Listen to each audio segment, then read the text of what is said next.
Hey, Prime members, you can listen to Crime and Sports early and ad-free on Amazon Music. Download the app today. In the depths of an Atlanta forest, a clash between activists and authorities ends in tragedy. I'm Matthew Scher, and on my new podcast, We Came to the Forest, we expose the hidden truths behind a shootout that left one activist dead and countless lives forever changed. Binge all episodes of We Came to the Forest ad-free on Wondery Plus.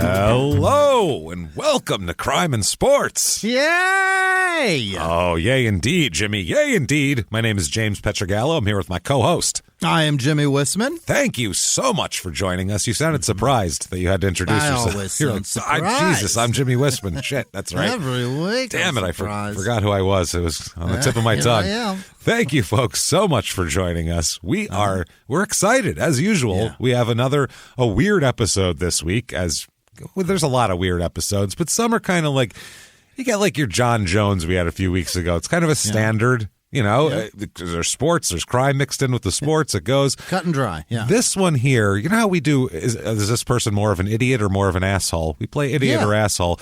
This guy is 100% asshole. He's not dumb at all. He's just an asshole.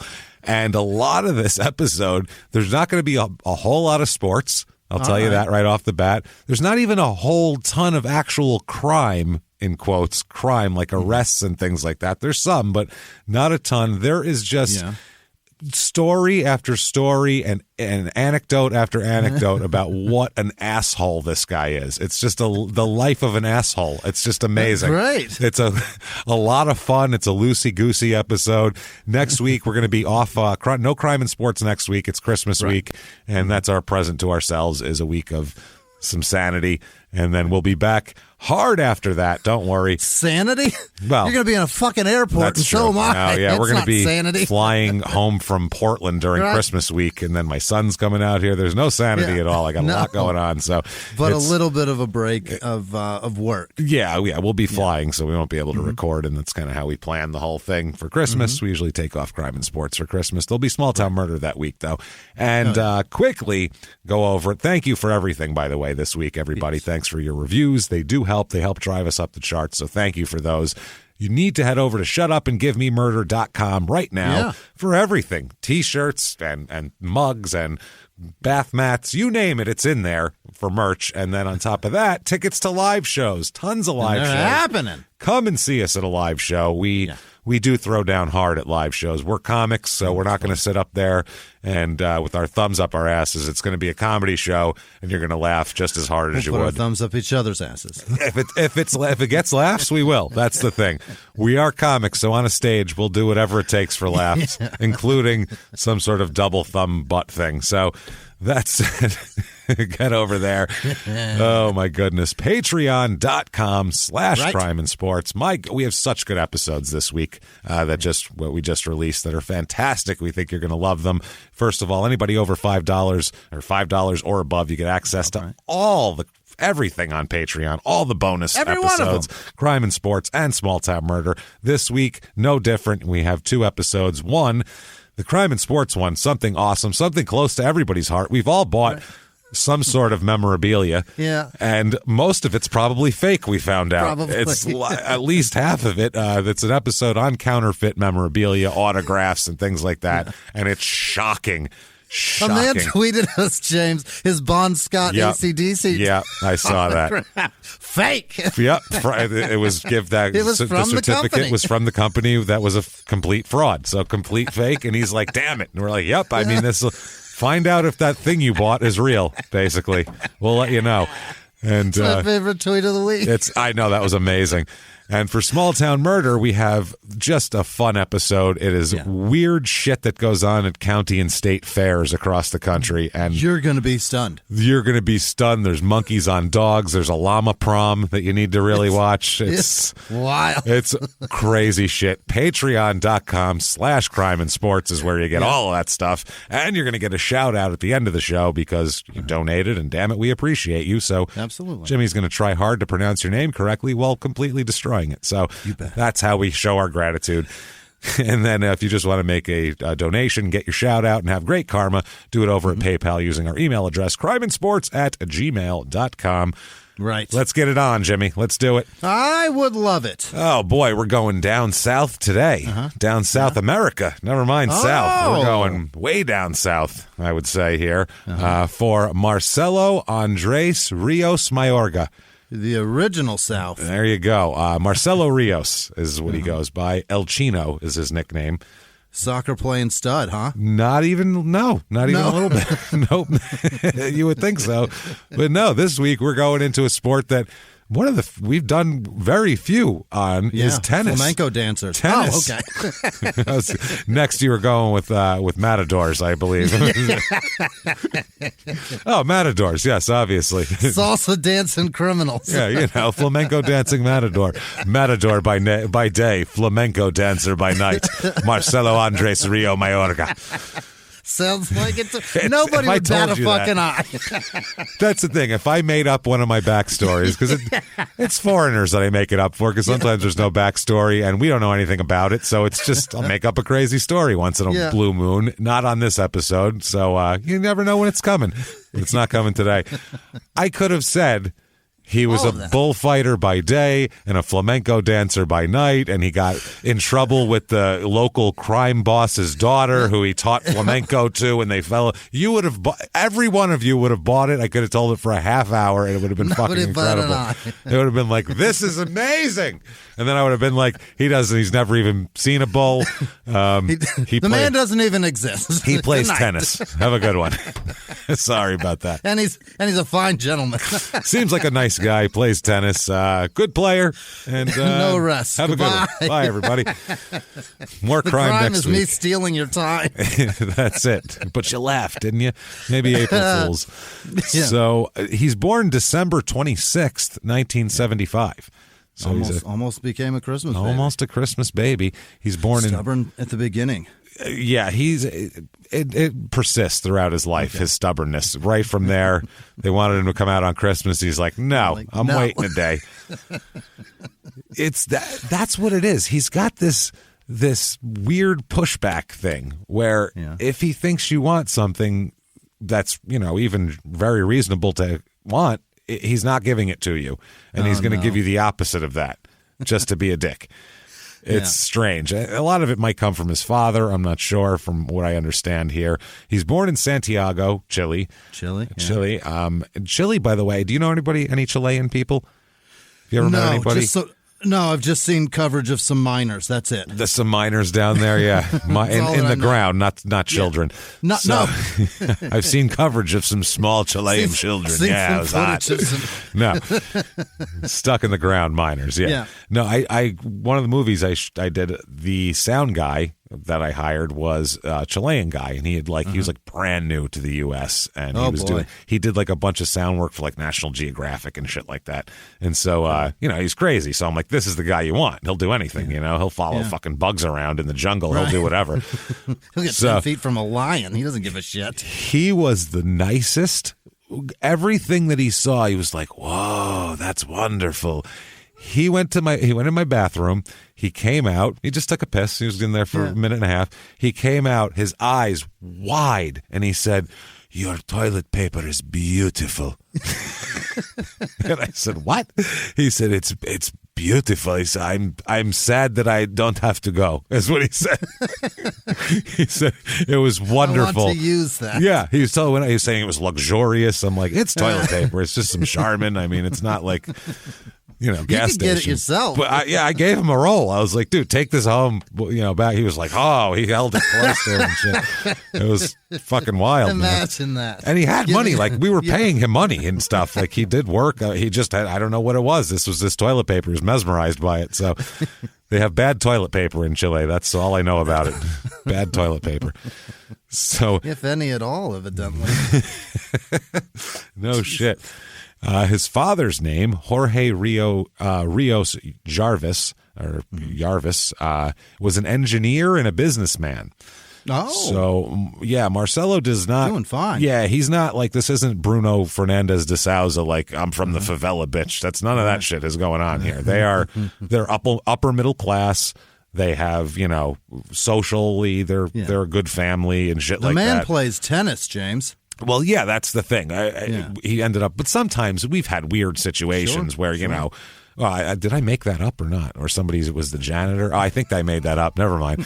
We've had something like this, I'm sure, that was true.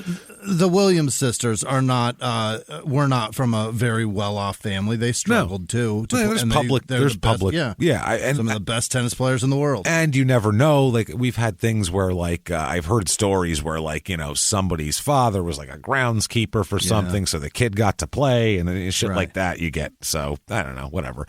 And his mother, Alicia Mayorga, was a teacher. So these are educated people, an engineer and a teacher. The family is together, sound, intact. And also kind of controlling too, his parents, which might be why he kind of lashes out. He has an older sister named Paula as well, or Paula, however, probably I would assume. Yeah. It's with a U though, so I don't know. It could be anything. Anyway, 1985. So he's not even 10 yet. His family moves next door to a country club. So nice neighborhood. Number one. Number two, really easy access to tennis courts. Yeah, it's right there. So, yeah, he ends up in 86. He picks up tennis when he's about 10 years old, picks up a racket, and starts playing. And immediately he has some kind of talent. He's a lefty, number one. Yeah. So in any sport, a lefty has a weird advantage because nothing they do comes straight or right or nothing. Pitchers, or like you expect it to. Exactly. Watch a left-handed quarterback throw the ball. You're like, that's not how balls get thrown. Yeah. They have like this little flip thing they do at the end. Otherwise, the ball doesn't travel right. I don't understand why it would be different coming from one side or the other when they're equal. Should be the same, just a mirror image, but it's not. It's so weird. In baseball, that's why you'll see like a left-handed relief pitcher who's 46 years old because it's just strange. Against a lefty, they can get him out. It's a weird thing. Boxing.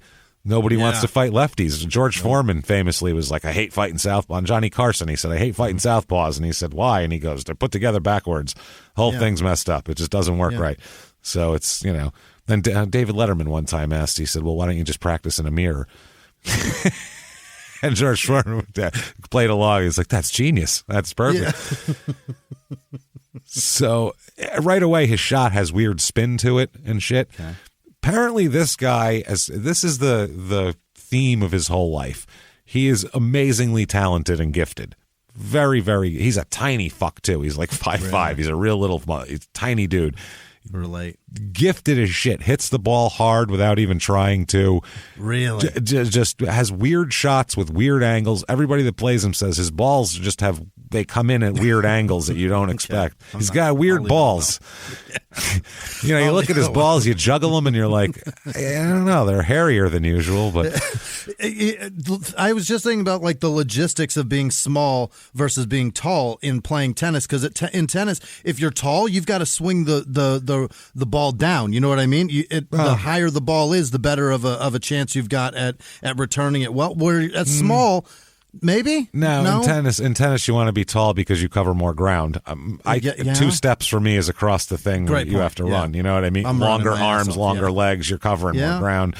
I'm just thinking about the ability to throw the ball around. In most sports, height is rarely a disadvantage. It's just a weird thing the way it works. I'm trying to think of a sport where height is a disadvantage. Besides bodybuilding, I can't think of one.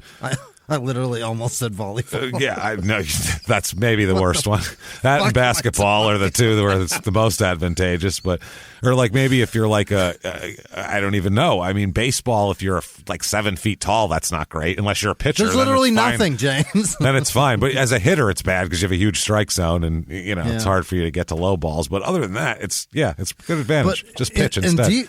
Defensively, as a baseball player, you can get to the ball fast. That's everything. So it really. It's just, there's no disadvantages to being tall. So fuck you. But in tennis, you don't see these guys aren't 6'5". They seem to be more compact, like kind of. Back and forth kind of lateral movement kind of guys. Yeah. There's more Andre Agassi's than there are. I don't know. Is Pete Sampras tall? He's big, right? I mean, he looks somewhat tall. He seemed, maybe it was just the hair, but he seemed big as shit. I don't think he's like 6'4". No, I don't think so either. Maybe 6'1" or something. I don't know. Yeah. But he didn't pick up. Most players that play tennis play from a very early age. They start playing when they're 4. It's just not a game that you pick up later on. You have to. It's like baseball. Like basketball, people can pick up later if they're skilled enough. Hakeem Olajuwon didn't start playing until 5 years before he was in the NBA.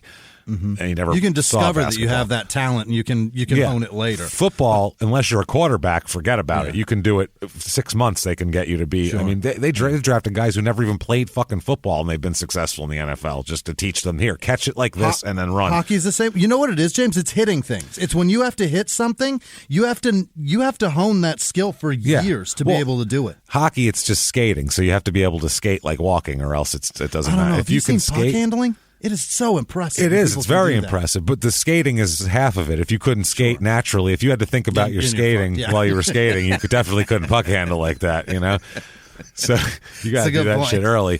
So that's why it gets people from cold environments or ice skating early. But like for tennis, it's an early game. I mean, it's just to pick up all the English angles. You got to put on that fucking ball is incredible. Yeah. So he didn't start playing until he was 10, though. So that was that's really late for a professional player. These guys are pros when they're 15. So I mean, they have to be playing longer.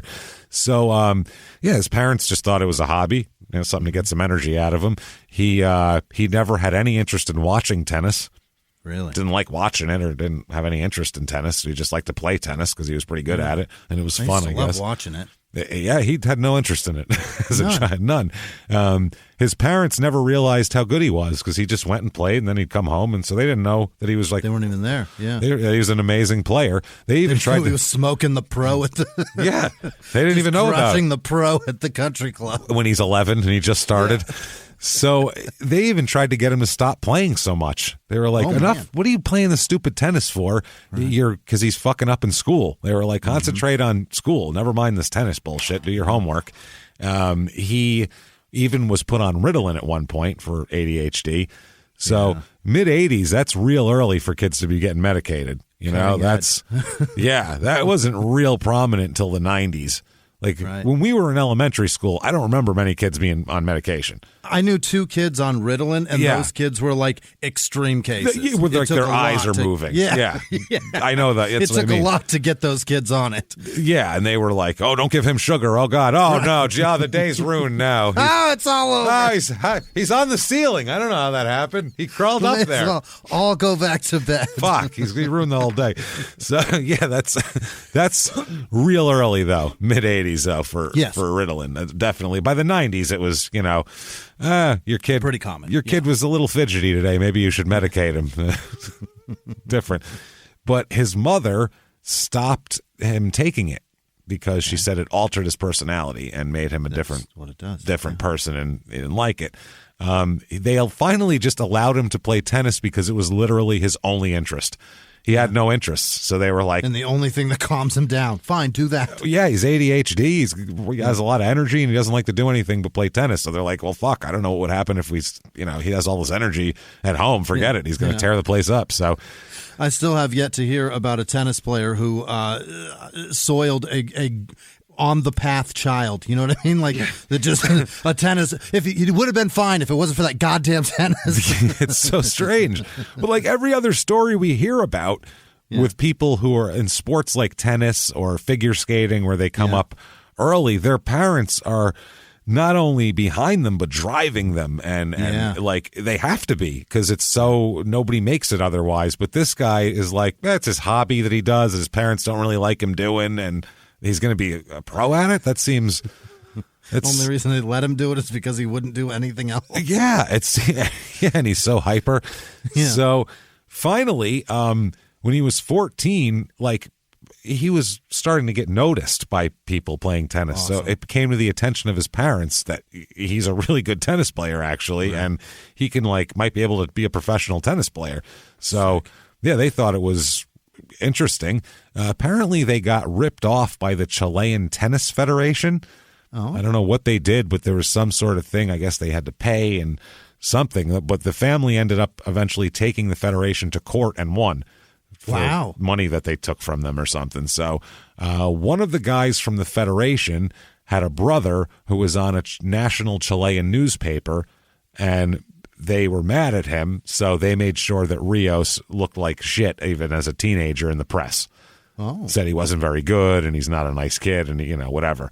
What the fuck, man? Yeah. So one of his contemporaries said, in my opinion, not having pushy parents who were naive and being the first Chilean player for a long time made Marcelo unprepared for life on the tour. Okay. He didn't have his parents from day one going, hey, you're going to do this. You're going to be a robot every day you wake up. You're going to work out like this. Then you're going to shoot balls and hit balls and do this. And he didn't have that. He just had to kind of make his own structure of shit because his parents weren't forcing him.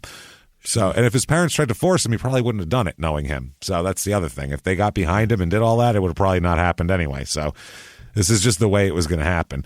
So this guy says he likes to keep to himself. If he could play tennis as he wished and not participate in off-court activities, he would be much happier. A psychology report states that Marcelo's attitude was similar to an artist. So when they did a workup on him, a shrink, they said he's similar to an artist. If he didn't like what he was doing, like playing a match, the way the match was going, he'd just lose the match and get it over. Sabotage it, yeah. He'd just lose it, and he'd think like he could begin again. I'll just work on next time. Fuck this. This is over. On the next one. He said like an artist spoils a painting he's not happy with and just starts again. I'm not happy with this, so just splash some shit on it and throw it out and fucking start over with the next one. And then that's not even in your mind anymore. That's how he is. That's a cheery way of looking at it, because it's also like a gambler's mentality of like, you know what I mean? Just saying, fuck it, and I'll bet bigger on the next one. I'll bet bigger on the next one. Yeah, but here it's not really anything to lose. So it's not the same. It's if it's losing the match, you're still losing. But you're not winning is what you're doing. There's no people are much more likely to do things when there's loss involved than when there's gain involved. All right. When they do psychological experiments on for weight loss, and they have they'll have two groups. They'll have one group that gets penalized for not losing the weight and one group that gets rewarded for hitting their goals. And the group that gets penalized always kicks the shit out of the group that gets rewarded every single time. Every single fucking time. It's just the way it is. Yeah. People will go, I don't need that, but if it's taking away something they have, then they need to keep that. It's loss aversion. It's your brain. It's how psychology works. Interesting. Yeah. Loss aversion is how your brain works. It's just weird. Things that you have are much more valuable to you than things that you don't have. Than things that you don't have that are, even if they're much more valuable than the thing you have. Get, right. Yeah, it's ridiculous. People's brains are I'd rather keep what amazing. I have rather than earn. Yeah, but it makes sense because you can place value on it because you see it and you have it. It's already there. Yeah. Whereas like that I don't even know what that, you know what I mean? But yeah, it's mathematically, it's the weirdest weirdest thing. They also don't want to be responsible for their own, they don't, like, they'd much rather let nature do it. Yep. It's that thing we talked about in a bonus episode about the childhood vaccine experiment that they do, where they take parents and it's a psychological test, and they ask parents. There's a hypothetical. We'll get back to Marcelo Rios in 1 second, but this is you guys like psychological shit, so we'll talk about it. There is a hypothetical flu, right? Yep. And it only attacks children. Okay, it's a child's flu, attacks children under 12, and it will the hypothetical is for every 100 kids, 10 of them will die from the flu. Not 100 that get it. For every 100 kids out there, 10 of them are going to die from this flu. So this flu will kill 10% of all children, right? So there's a vaccine for the flu that is 100% effective. Absolutely. It works every time. It's a shield against this flu, right? So 100% effective. But the catch is that if all the kids get the vaccine, 5 out of 100 will die from the vaccine. So that's half the chance of your kid dying, basically. That's still great odds and great numbers. So they asked those parents, would you give the kid the vaccine? Now, a Vulcan would say, of course, that's less people. Yes, of course. Most parents say no. Wow. And that's because they don't want to be it's a risk aversion of your own thing. You don't want to be the person responsible for it, but if nature takes it, then you're not responsible for it technically in your brain. But it's all psychological because math is math, and you know what I'm saying. So that's how our brains work. It's our brains argue with numbers. That's just the way it is. Our brains are not logical, is what I'm saying. And weird. So anyway, that's kind of what he does here. But he'll do. Yeah, when he's not liking how he's playing a match, he's just like, well, this match isn't what I want. So whereas an athlete then redoubles the effort and buckles down and tries to dig out of what they're doing and come back, he doesn't do that. He's an artist where he's like, this painting's fucked, scrap it. Next one's going to be great though.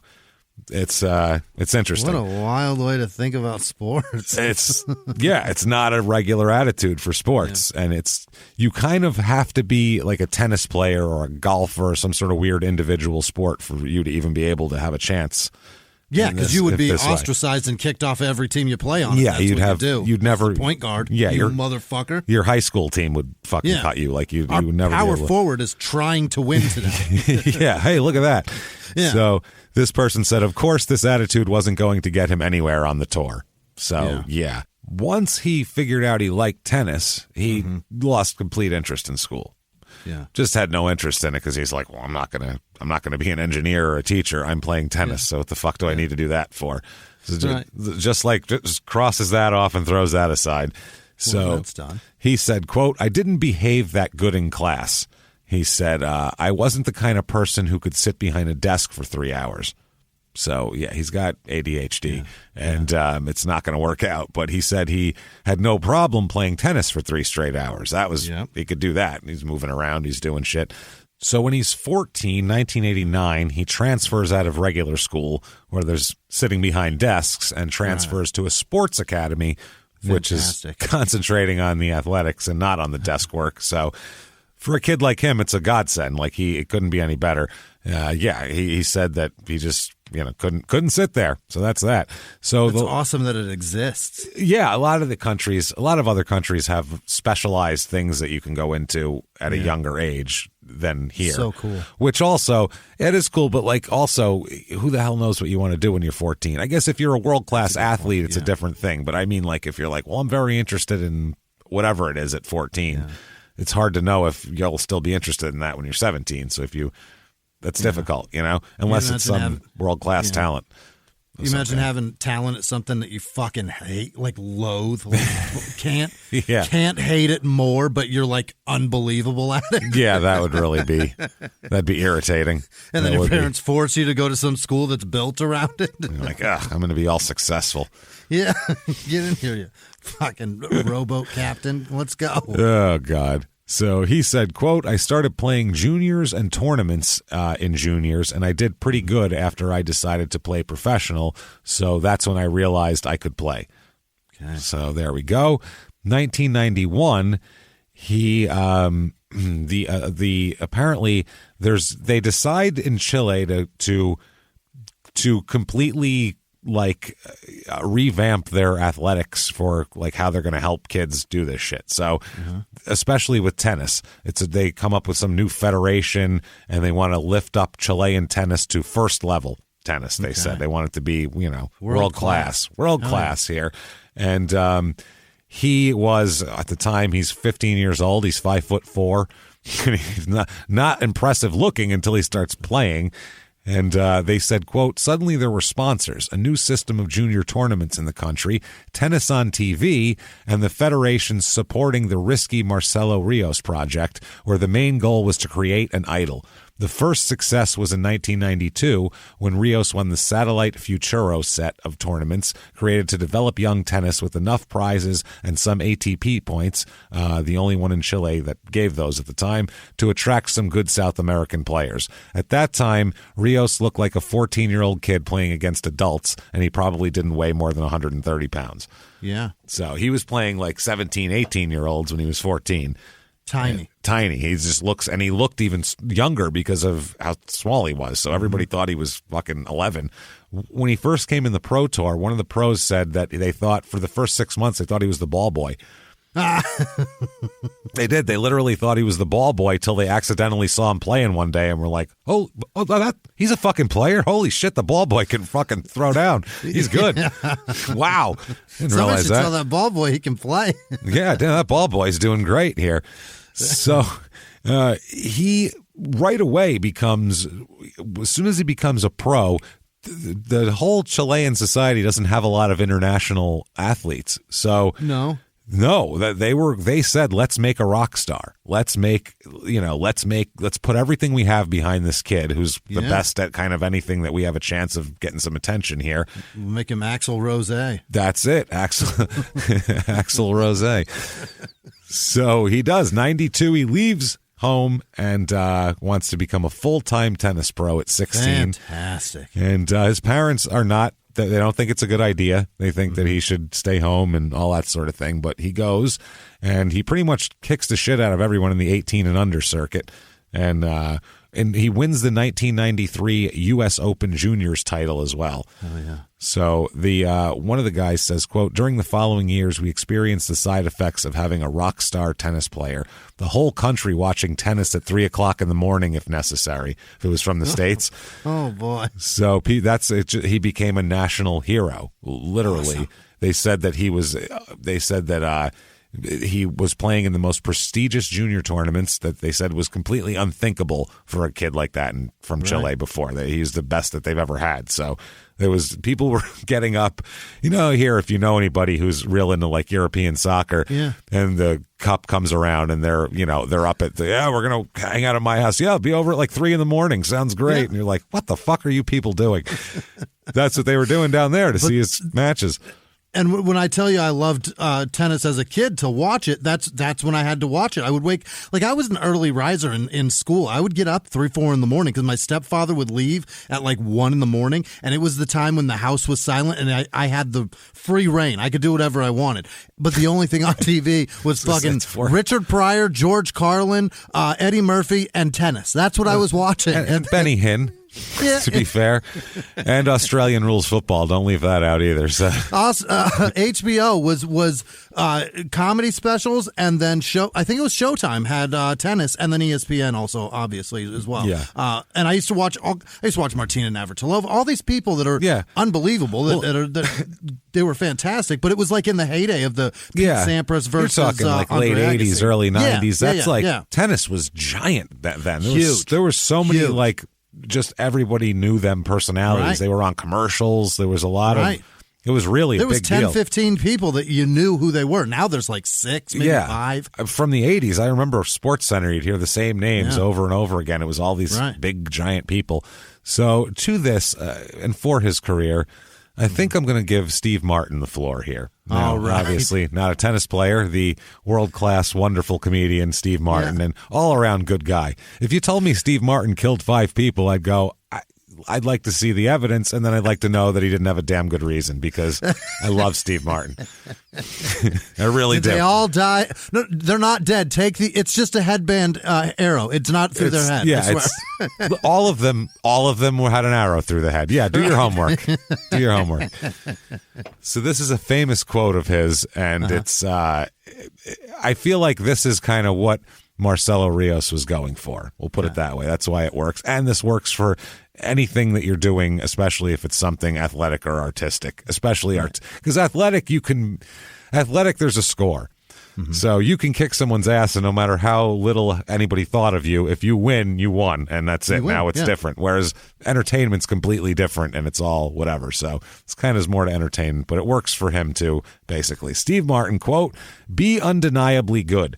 When people ask me how do you make it, what I always tell them, and nobody ever takes note of it because it's not the answer they want to hear. What they want to hear is, here's how you get an agent, here's how you write a script, here's how you do this. But I always say, be so good they can't ignore you." Right. If somebody thinking, how can I be really good, people are going to come to you. It's much easier doing it that way than going to cocktail parties. He's right. So he is right, and that's how Marcelo's attitude is. He's like, well, I'm just going to be amazing on the court when I feel like it, and I'm not going to kiss anybody's ass. Yeah. And there's a chasm between ass kissing and being intentionally an asshole. That's the other thing. There's a big chasm there. So he says, anyway, when he's a junior, he reaches as high as number 1 ranking in the world as a junior, which is pretty amazing. He reached the semifinals of the Junior French Open in '93 without dropping a set, and then he was defeated in straight sets by somebody. So he swept everything, and then this next guy swept him out. So this didn't feel like it that match, or didn't have it that match. He won the Junior U.S. Open in '93 while only dropping 1 set during the entire tournament. So when he wants to, he's a bad motherfucker. When he wins, he wins big. When he loses big. Yeah, he just doesn't even try when he loses big, and that's the complaint on him a lot. Is he tanks? He just doesn't care. If people show up to watch him play, and then he doesn't like the way it's going, he'll just tank the rest of the match, and everyone's pissed off because they're not going to see a good match. We're going to get a lot of quotes from people here, rather than talk about statistics and stats and all this shit. We'll Behind the closed doors of government offices and military compounds, there are hidden stories and buried secrets from the darkest corners of history. From covert experiments pushing the boundaries of science to operations so secretive they were barely whispered about. Each week, on Redacted, Declassified Mysteries, we pull back the curtain on these hidden histories. 100% true and verifiable stories that expose the shadowy underbelly of power. Consider Operation Paperclip, where former Nazi scientists were brought to America after World War II, not as prisoners, but as assets to advance U.S. intelligence during the Cold War. These aren't just old conspiracy theories. They're thoroughly investigated accounts that reveal the uncomfortable truths still shaping our world today. The stories are real. The secrets are shocking. Follow Redacted, Declassified Mysteries on the Wondery app or wherever you get your podcasts. You can listen to Redacted early and ad-free right now on Wondery Plus. In the 1980s, a rosé swept the country. Hey, Mike, I really like this White Zinfandel. Well, good. Now put it down. I'm going to try another one. White Zin became America's top-selling wine. But most don't know that this sweet drink has a sour history. What began in 1986 with counterfeit bottles, a big fraud, a multi-million-dollar fraud, sent investigators chasing one of the most powerful families in the business, the Licciardis. But the closer the feds got to them, the more dangerous things became. It's a story of deceit. At the time, I was paranoid. Threats. You touch my kids, I will kill you. And murder. With a .22 caliber bullet to the head. What started with a scheme to mislabel wine spilled into a blood-soaked battle for succession. Welcome to Bloodvines. You can binge listen to Bloodvines exclusively and ad-free on Wondery Plus. Join Wondery Plus in the Wondery app, Apple Podcasts, or Spotify. Get quotes. This is a guy named Diego Malaga, who is a college tennis player. He said, quote, or was during when this book was written, this book, I'll give you the title of it. It's a book and it just has a lot of quotes about Rios that somebody wrote. And it says, quote, I saw Rios play in Peru when he was 16 or 17. I was a little kid, 8 or 9. I just remember he was always grumpy. He was always banging his racket on the ground. I thought, he's crazy. It was the COSAT Junior.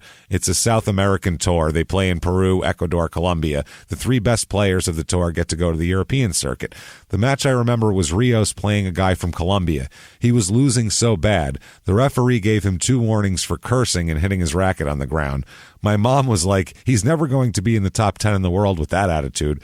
My mom is the kind of person that when I played and hit my racket on the ground, she would tell me if I kept behaving like that, she would go over to the umpire and tell him to take me out of the tournament. So Chilean McEnroe. He was horrified. And that's kind of that's kind of what Rios is, except McEnroe, that shit's all calculated. McEnroe has he's a Machiavellian son of a bitch on the tennis court who's got a complete plan of how he's going to try to do everything. And McEnroe also in his game, he had some good wild shit going on, but he was a little more controlled. This guy just is out of control for the most part. Nut. So he doesn't really have a lot of friends. Not a lot of friends. One of his people that knows him said, I think that maybe if Rios was not like he was, I mean a hard personality, a guy with few friends, maybe he probably never goes up in tennis. They're saying maybe if he was a nicer guy, he wouldn't have made it. Yeah. He says he would not have been as successful. It's hard to describe. It's a factor that the family has to explain. When he was traveling for the tour, normally he was with his father and mother. They are okay. I remember when Marcelo was very young, the father told everybody in the tour, the number 1 rule is that you don't have friends. No friends was the most important rule for him, and he applied that rule maybe all life, maybe. Outside the court also. At that time, he had like a challenge with his father, because the father, I remember, told me that Marcelo must go inside the top 100 or he must go to the university to study something else. Wow. So if he wasn't in the top 100, he's fucking going to college. Because he's not going to have friends for nepotism. No. As he said, the father defined very, very high goals for Marcelo. Yeah. If you're not one of the best, you're going to college because you're not just going to languish in tennis and be some fucking country club pro bum trying to bang housewives when you're fucking 30. We're not doing that. We're better than that. We're better than that, son. So he ends up in February of 1993. He plays the first ATP, which is the tennis tournament, the whole tennis, whatever. He plays the first ATP challenger in Viña del Mar, but loses in the first round to Spain's Federico Sanchez, and he got swept in 2 sets. 1993 finishes as the number 1 ranked junior. That's when he won the U.S. Open Juniors, also the Italian Open Juniors, and turns pro after winning the U.S. Open one. Wow. By 95, he wins his first ATP tournament, or whatever the fuck, in Bologna. He wins additional singles titles in Amsterdam and Kuala Lumpur that year as well. Incredible. So by 95, he's 19 years old. And he's traveling the world. Oh, the world. Things. Yeah, he's in Italy. He's all over the goddamn place. In Amsterdam. Wow. He's killing it. And he was crushing people, too. He was winning a lot of these in straight sets, just fucking just punking people. He's killing it. So Andre Agassi's dad. Here's a quote from Andre Agassi's dad. Andre Agassi's dad was his coach as well. So he's a tennis guy.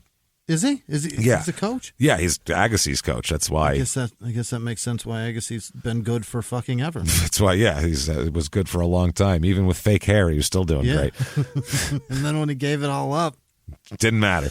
Still doing fantastic. I like Agassi bald. I really do. He's better bald. He had like a mullet. Like, what are you doing? That's what you need. Remember the old commercials of him back in like the early 90s for those cameras? And it was like those still shots of him, and it was like his mullet would be like flying out. And you're like, why do you have that?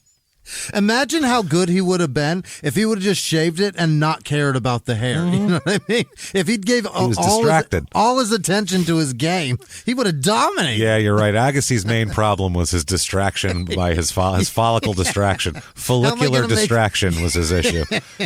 How am I going to make this look good today? He could have been Pete Sampras in terms of winning, but it didn't work out. So he says, this is Mike Agassi, Andre's dad, Marcelo Rios was like Andre in that he could take the ball early and had very good timing, so he could hit it up the line or play angles. In a way, he was better than Andre because you could not read Rios' shot. You could not tell where he was hitting the ball from the angle of the racket face. For that reason, it was difficult to read his shot. Because he had great timing, he could hit the ball harder off the same swing. It's hard to hit hard. You have 200 fighters, for example, and you have maybe 6 who have a knockout punch. Why can't the other 194 do it? It's hard. That's why. Hitting hard, that's an art. It's a talent. It's damn near impossible is what it is. It's what fucking it is. Amazing. It's incredible. That's why you see guys in baseball. You're like, how the fuck does a ball fly off his bat like that? I don't know. Nature. It's just that some guys can do that. That's what it is. And this guy's he's saying that while you're watching the ball hit the racket, normally that's how a guy's reading where it's going to go. You know what I mean? And he said with his, it doesn't necessarily line up to where the shot he's taken goes where you think it's going to go. Wow. So it's weird. It's like a pitcher who hides his release. And it's, you don't see the ball. He hides the ball in his delivery, and then you don't see it. And at the last second, you have to try to figure out where the fuck it's coming. That's kind of what he does with the ball. So it's hard to play against him. But he doesn't have a mitt to hide. You know what I mean? Yeah. He can't hide the ball. It's just a popping off. Bright yellow ball hitting a fucking racket, but it's, I don't know. In plain open sight, and then it changes trajectory. What the fuck? It's a strange thing. So 1995, there is a guy named Weller Evans. He worked on the ATP Tour for 25 years as a communications manager and vice president. Okay. So he's had a lot of dealings with Marcelo Rios. And let's see what he has to say about him, because he has some stories. He says, quote, as far as making the sport interesting, Rios did that. Every sport needs a villain to make things interesting. Someone that is universally hated. Yeah. He would come out like at the French Open and all 15,000 people would boo him. Like it was wrestling, bro. That's awesome. People hated him. They fucking despised him. So he said, obviously, Marcelo Rios went out of his way to, as Sports Illustrated portrayed him, become the most hated man in tennis.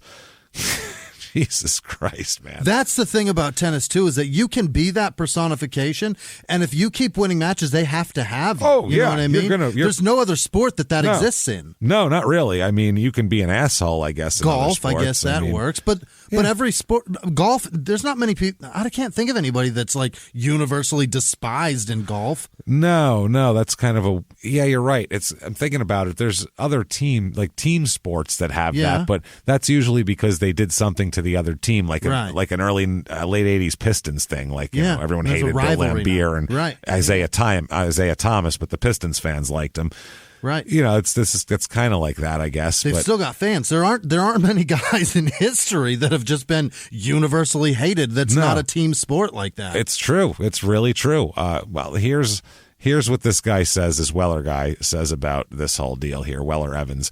He says, quote, probably the biggest mistake I made in my 25 years at the ATP was not letting Marcelo Rios go to jail in 1995 in Cincinnati.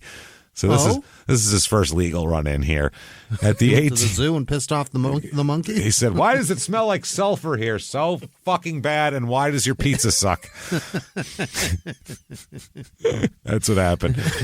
He said that at the ATP event in Cincinnati, every player gets a car to use during the week of the tournament. I think in 95 he was 19. He needed to be 21 to be able to take the car for the week, and Marcelo wasn't old enough at the time. His coach signed the papers and said he would be the guy to drive the car. Okay. That agreement didn't last. Rios got behind the wheel of the car and peeled out of the parking lot at 50 miles an hour and almost ran down a police officer. Oh, shit. Jesus Christ. You fucking idiot. From the rental car company. Yes, I'll be the only one that drives it. Where'd it go? Where'd it go? Cop diving out of the way. That's not great. Did it get stolen? Nope. Pregnant chick. Nope. Nope, not at all. Kinda. That's the guy. So he said the police went after him and brought him back to the tournament and were going to arrest him. I made the mistake of speaking to the police and diffusing the situation, telling them that it would not happen again and that we would take responsibility for Marcelo Rios the rest of the week. So they relented and didn't take him to downtown Mason. I would say that's probably the biggest mistake because maybe one night in jail and perhaps meeting a guy named Bubba may have been the best thing for Marcelo's personal development. Oh, my God. He's such an asshole. He's like, maybe if someone would have raped him good, that would have helped. What kind it's the only thing we could think. Is that? Maybe if someone got him in the shower and held him down and really, maybe if they just ran a train on him and the whole cell block had their turn with him. I feel like maybe he would have been a better player. Prison gangbang would have corrected this problem. What kind of problem must he have? Jesus, I could see maybe getting arrested would have woke him up, but not that part of it. He was like needed to be forcefully raped by a prisoner for stealing a rental car to curtail the rest of the story. I feel like he needed to involuntarily toss someone's salad to really feel the pressures that he should have been feeling. Sometimes the wrinkles of a butthole being forced upon you is a way to. it's like a kaleidoscope in one regard, and in the other regard, it's hypnotizing, and it puts you in a different state of mind. He needed to feel a stranger's tongue on every wrinkle of his own beehole. That would be, quote, maybe the best thing for Marcelo's personal development. That's the line. What the fuck? That's the best thing for his personal development. What a terrible man. What a weird fucking thing to say. Period. Holy shit, I wish he was raped. What the fuck? Maybe if somebody would have just given him a good raping, this whole situation could have been avoided and James and Jimmie wouldn't have to talk about this guy. Perhaps a giant veiny prison cock would have fixed all this. I mean, it fixes some things. It might have helped fix this. We don't know. What a thing to say. It's just the strangest angle to take on it. I get like I said, okay, maybe a night in jail would have, oh wow, but this is something completely different. He's shouldering all the blame himself, and because whatever happened, whatever foreshadowing he's giving us, he feels personally culpable for whatever's about to happen. Yeah. And because of that, he'd rather that man get raped than him feel an ounce of this culpability. It's crazy. That's all this book is just like these crazy quotes for like I'll give you it's called Marcelo Rios, The Man We Barely Knew. It's by Mark Scoop Malinowski. And I don't know, it's on Amazon. He scooped a good one there. He scooped a good one there. Like I said, there's no narrative to it. So if you're looking for a story, it's not the one to do it. But if you just want to read crazy quotes about a person for fucking 300 pages, it's pretty interesting. 300 pages of people wishing prison rape on a man. Yeah, it's just, and there's plenty of people who would be like, yeah, Team Bubba. I'll donate to Bubba's fucking GoFundMe for his legal defense, because no. I wish so hard I'd buy a Bubba Smith jersey. I love it. Holy shit, man. You would imagine he'd be very grateful for this man helping him out and getting him out of, in a foreign country, not going to jail. Right. You don't want to do that. So they asked this guy, did Rios show any kind of gratitude for you for helping getting him out of this situation? Weller Evans said, quote, I don't think he could spell the word gratitude. A couple weeks later, probably not in English because he's not from here, but in Spanish maybe. A couple of weeks later, he wanted to play the Long Island tournament, a U.S. Open warm-up event. Although I think he was top 50 in 95, he needed a wild card. He wanted to play the week before. Maybe he felt he needed some match play. Jeff Schwartz, his agent, asked if I would have a word with the tournament director, which again I did. Having put in a good word, Marcelo received a wild card. Just to show how grateful he was to be in the tournament, after he lost a game of pool in the players' lounge to one of his buddies, he went ahead and broke one of the two pool cues and pissed everybody off because there's only two pool cues and he broke one. They unleashed this lunatic upon New York City? And Long Island anyway. Well, and then he ended up losing in straight sets anyway. So it was like, thanks, idiot. So he said, quote, I don't know how you say I don't care in Spanish, but that's probably something that should be etched on his tombstone. Jesus. I think it's Yo no care. I guess so. No give a shit, is so he said it seemed he was a spoiled. The question is, it seemed he was a spoiled, immature kid who did not sufficiently develop his social skills to the same level of his tennis abilities. And Weller Evans said, that's quite honestly the air that he gave off throughout his career. A spoiled kid who was immature and who just didn't care. Mm-hmm. There you go. So that's the table set for this guy. Oh, my God. Coming into a weird life. So I'm having so much fun. It's a crazy, funny fucking story. It really is, because he's a nut, man. This guy is a nut. Wait till you hear some of the shit he says to people. You're just like, what he says to Monica Seles is amazing. Wait do you hear? Really? Oh wow! Inside in the like the cafeteria where all the tennis players eat before a tournament. No. It's amazing. All right. Well, you'll hear. It's awesome. So 90's not awesome, but it's crazy. 96 here. Just a couple quick tennis things. He had good performances in the Masters Series tournaments. He reached the quarterfinals in the Masters Series of Stuttgart and Rome, and then in the semifinals in Indian Wells and Monte Carlo and Canada. And in Austria, he won his 4th career title by defeating Felix Mantilla in straight sets. Okay. And then he reached the final again in Santiago, and also reached the finals in Barcelona and Scottsdale. So all around the world. You can't get 3 more. Santiago, Barcelona, and Scottsdale are very different places. So he won all of them here. So they said for much of the year he'd be ranked in the top 10, being the first Chilean in history to be ranked in the top 10. Unbelievable. So, yeah, he finished the year ranked number 11 overall. So close enough. Great. Yeah. So 1997. This is Weller Evans again, who his quotes are funny as shit. Quote, Marcelo lost a pretty tough match 7-6 in the third to Byron Black in Scottsdale in 1997. He left the tournament rather abruptly, headed off to Indian Wells. At the end of the week, I'm headed to Indian Wells as well. The volunteers in the Players' Lounge said they still had Marcelo Rios' laundry. This is fucking amazing. They asked every player if they would be so kind as to take Marcelo's laundry, along to Indian Wells, where he is, where they're all going. They surprisingly had no takers, he says. Not one of the other players would take it with them. They're like, fuck him. Fuck him. Let him go naked. Literally, fuck him. He can buy new underwear. He can eat my shit. I'm not doing it with this guy. That's how much of a dick he is. Not one player was like, I'll take his fucking crap. That's like in comedy, if we were all doing shit and somebody left their notebook behind and be like, hey, can you take this to him? And be like, and every comic was like, fuck him, let it stay here. That'd be wild. That guy would be either way too good or way too much of a dick, or a combination of both. It's way too much of a dick, because if he's way too good, there'd be somebody who wanted to kiss his ass in case something good happened for him that they could ride the coattails. There's always a coattail rider in comedy of like, well, I think I suck, but he's pretty good. Maybe I can open for him someday if he makes it. Maybe he'll get a gig somewhere. He can bring me along and we'll both be well paid. Yeah, this is good. I'll make $50 and he can make $300 and And then he'll have a story one day about how I'm the best person in the world because I brought him every joke he's ever written back to him. I didn't throw it out. Right. So I told the volunteers I would take the laundry with me. So he's got this guy out of trouble. He got him in some tournament. Now he's got to literally carry his fucking laundry. Jesus.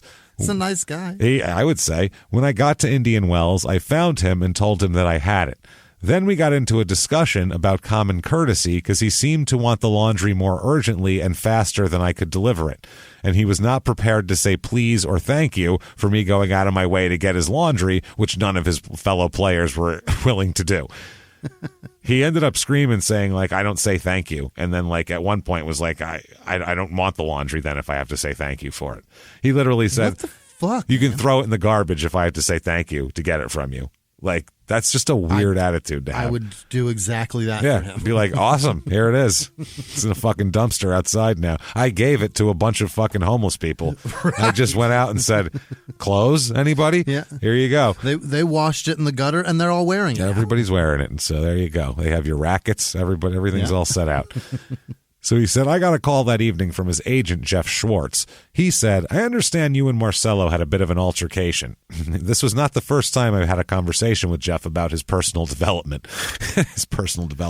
I told Jeff I think Marcelo should show some common courtesy when people do him a favor. I didn't want an apology. Maybe he could say, hey, I was having a bad day. Thanks for looking out for me. I'm fine with that. Yeah, That's really the minimum. Absolutely. You know what? Hey, man, having a bad day, but, whatever. Thanks for looking out for. That's a really basic. Not asking for an ass kissing. Nope. Doesn't have to grovel. He said, quote, Jeff called back and said, I don't think Marcelo is prepared to say anything right now. What? Why? Okay, well, I'll hold his fucking socks hostage then. What are we talking about here? What are we talking about? He better figure it out quick. Yeah, he said this was when he was wearing Adidas apparel, so he didn't need clothes. Because at all the tournaments, they had, like, all the sponsors had shit that you could just go grab, rackets and, clothes and shit like that. But he said, I'm pretty sure there was an Adidas representative there at Indian Wells at the tournament site. However, Jeff said he does really need his underwear. So, literally, he just needs his underwear. But no underwear. They don't have underwear. There's no Adidas underwear for these guys. So he's like, not yet. Shit. Yeah, so he's like, fuck. He needs his underwear. So can you give me his drawers, please? He's going to be free balling out there. Yeah, that's going to be. Maybe it'll be a freeing thing for him. Maybe it'll be better. I think, though, you smash a testicle against a thigh. Yeah. You don't want to all that lateral movement. It's a lot of thigh banging with your balls. That'll make you think twice about how you treat some people. Yeah. You're going to walk off the court a little more gingerly after that. Just, just a little tender down there. Yeah. There's going to be no action tonight. We'll put it that way. It's a little tender down in that area. You'll feel that in your kidneys. Yikes. That's a rough one. Yeah, so maybe you want to keep them snug to the body, probably. He says, this is the Weller Evans, the next morning I was playing basketball early in the morning with some of the other tournament staff, coaches and trainers. I got to the locker room at 7:30, knowing how important it was for Marcelo to get his laundry and, most importantly, his underwear. Then I left to play basketball. When the game was over at 9, I went to the locker room and was horrified to see Marcelo's underwear was now swirling around the jacuzzi. What? Somebody had gotten into the locker room and vandalized his laundry. They knew it was his. Shit. So the other players, yep. I guess they found his underwear like in other places. They just threw his underwear all over the place, and like in the jacuzzi over here. It was like on top of a locker. There was some underwear. They just found underwear. I think the jacuzzi is the best place to put it. That's swirling. Hilarious. That's really fucking like either something really cool happened in there or something really not good. Really gross. One of the two. So, yeah, he said that the one of the pairs of his underwear was even in the water fountain. It was my responsibility to deal with this incident. I reported the incident to the tournament director, Steve Simon, and he agreed we couldn't tolerate a player's property being vandalized like this. It's in a sanctuary like the player's locker room. So the other players ended up getting in trouble for vandalizing his laundry, which, I mean, no, this is... That's a rib. That's a classic, like we've talked about in wrestling a million times, the ribs that they pull. If someone's a little too big for their britches, not quite in with the program, treating other people not exactly like they need to be treated, they'll cut your pants up. Yeah. I mean, you'll come in and your pants will be cut into shreds, and that'll be that. Or there'll be shit in your shoes, or there'll be some kind of signal to you that you should change your ways. Yeah, you need to change your ways. That's just the way it is. You're being an asshole. You're fucking other people's shit up. Green room's the same thing. Green room's comedy. The same thing. It's a sacred place. But if you're I don't know because I've never done it, but if you were a complete piece of shit and was disrespectful of the headliner, they probably do something to you. If you're the headliner, no one will touch anything. James. Yeah, right. You can't touch the headliner. At an organized show like that, that's everybody's on their best behavior. Yeah. But at open mics, when bad things happen in the green room, forget it. Yeah. All bets are off. Yeah. You leave something in the green room, it's going to get lit on fire. Absolutely, yeah, because someone hates you out of those 20 people there. Yep. Someone hates you, and we will all put cigarettes out on your joke book. It's going to be a bad day for you. It's bad shit if you're the asshole. So, and we don't, by the asshole too, we don't mean that you have to go along with everything, but when you will refuse to say thank you for things, that's a tip of a huge asshole iceberg is what that is. That's a lot. It's a specific jerk. It's a specific kind of an asshole. In April 97, he wins first Master Series title in Monte Carlo. And the amazing thing is he wins it. It's his first major prestigious victory. It's in Monte Carlo. And they said he looked at the check and he said that it doesn't even cover the money I spent at the casino this week. Well, why'd you go to the casino? I think the tournament took place at a big Monte Carlo casino. So they said it's a $412,000 check. That won't cover your losses. And he said, I don't think so. Oh my God. So he's living fucking crazy. He's living he's like a vacuum cleaner. He's just sucking everything in. $412,000? 412. He lost more than that gambling. Oh my God. In American dollars, 412,000. He made that in what year is this? 97. He is 20-something years old. Jesus, he's not even 22 yet. He's 21 right now. He's doing great. He's doing great, but he's gambling away 400 grand in a week. That's insanity. Wow. So he's doing all that. He also, at this time, he's asked if he's going to play in Wimbledon and shit, because that's a big one. And he says no, because he hates grass. He doesn't like playing on grass. He said grass is for cows and soccer, not tennis. Oh, my. Okay. Doesn't like playing on grass at all. He's a clay guy. That's what he loves, clay. The ball takes weird bounces off it and shit, and he likes that. So he does all of that. He's doing great. March 3rd, 1998 comes around, and he is ranked number 1 in the ATP. Number 1. First of all, he's the smallest man ever to be ranked number 1 in the world. At fucking not even 5'5". That's impressive. Smallest. Also, the first South American to ever be number 1 in the world. The most impressive. At a whole continent. Also, obviously, the first from Chile, because he's the first from the whole continent. And he only plays one match as the number 1 player.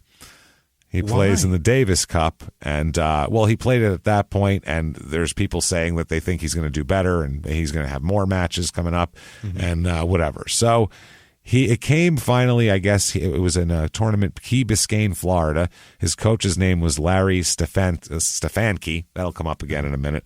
So he had victories over Hendrik Driekman with 2 N's. Wow, that guy couldn't be more Dutch or whatever the fuck. Tommy Haas with 2 A's, and Gordon Ivanisevic. I just remember that name from SportsCenter. That's the only reason why I didn't struggle to say that. So he then beat Thomas Enquist in the quarterfinals and Tim Henman in the semifinals. And then in the final on March 29th, Rios in a 3-set match defeats Andre Agassi.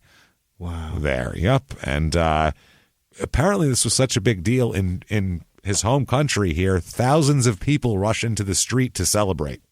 Incredible. Yeah, this is crazy. This is being played on another continent, and they know about it. People are celebrating in the streets like they won the World Cup.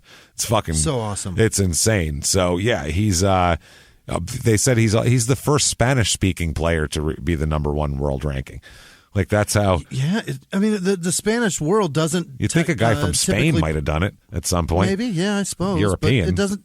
So it's just not typically a Spanish-speaking sport. No. Soccer's more popular. Sounds awful, but it's not. Yeah, no, soccer's more popular. That's all there is to it. I mean, it's like saying it's not usually an American sport because it isn't either. Right. It's not that as popular here as it is in Europe either. It just feels awful to say. Why does that feel awful to say? Because you didn't mean it because they're dirty and they can't afford it. That's not what you were saying. It's just less popular. But it sounds like you're saying because they're dirty and they can't afford it. Because I don't want them in my country club. That's why. Can you imagine if you belonged to a country club? I would hate that so much. You would hate it, and they would equally hate you. Yeah, they would too. Either of us would be terrible in that environment. That wouldn't work out. I want to make so much money that I do, though. I know, so do I. And then just to be Rodney Dangerfield and ruin everything. Talk shit to people with inheritances. Turn up bad music on my golf bag. Talk shit to all the legacies while you have Hell's Bells playing out of your golf bag and cans of Miller Lite falling off behind you. Pissing on a tree on the 4th green. Oh, that'd be wonderful. Maybe we need to when join. I pay dues, let me be. We need to join a country club now, the 2 of us, just for that, to be the worst members they've ever had. We need to make more money and do that. Even if it's the cheapest one, I just want to be a member. I just want to be a dick. He, by the way, Pete Sampras was the number one player before him. Is that right? Yeah. So he's Greek, yes? Is he? I don't know. I think so. Pete Sampras. I thought he was American. Do you know who he's married Pete to? Sampras? He might be. I thought he was American. He's married to Veronica Vaughn from Billy Madison. Did you know that? Shit, the teacher? Yeah. Oh, wow. She's so hot. He touched the hiney. Wow.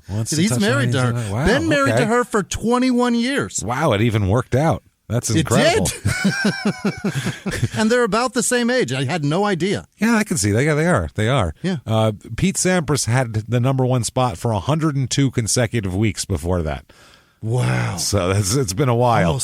Fuck, that is 2 years. Yeah, that's 102 consecutive weeks. That's wild, man. Yeah, he did a great job there. And after he's number one, there was a reception in Chile leading him to the president. They had a huge parade bringing him to the president, so the president could fucking crown him king of Chile. We've never done that. No, because you won a tennis tournament and you beat some fucking guy with plugs. You beat some guy on a chair. You beat some guy from an EOS commercial with plugs on. The fuck is up with that? Put him on a chair and walk him down the street to the White House. That's what they do, man. So yeah, they went to to La Moneda Palace. Around 10,000 people cheering surrounding the palace. Shit.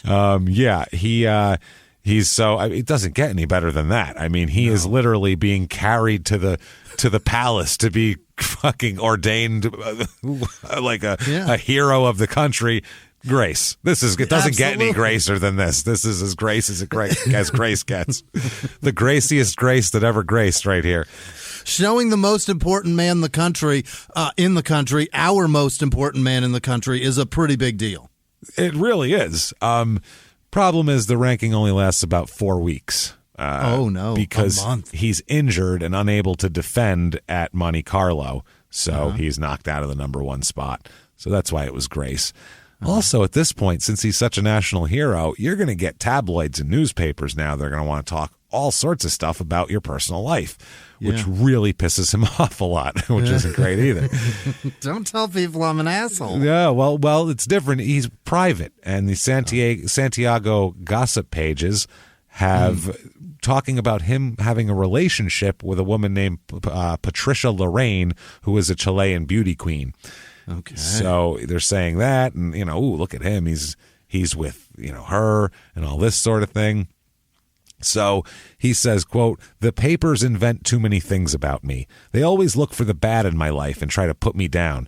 They say that before matches I go to discos, get drunk, and stay out till 3 or 4 in the morning." And they said, "Well, are the stories true?" And he said, "Yes, but that's my business, not theirs."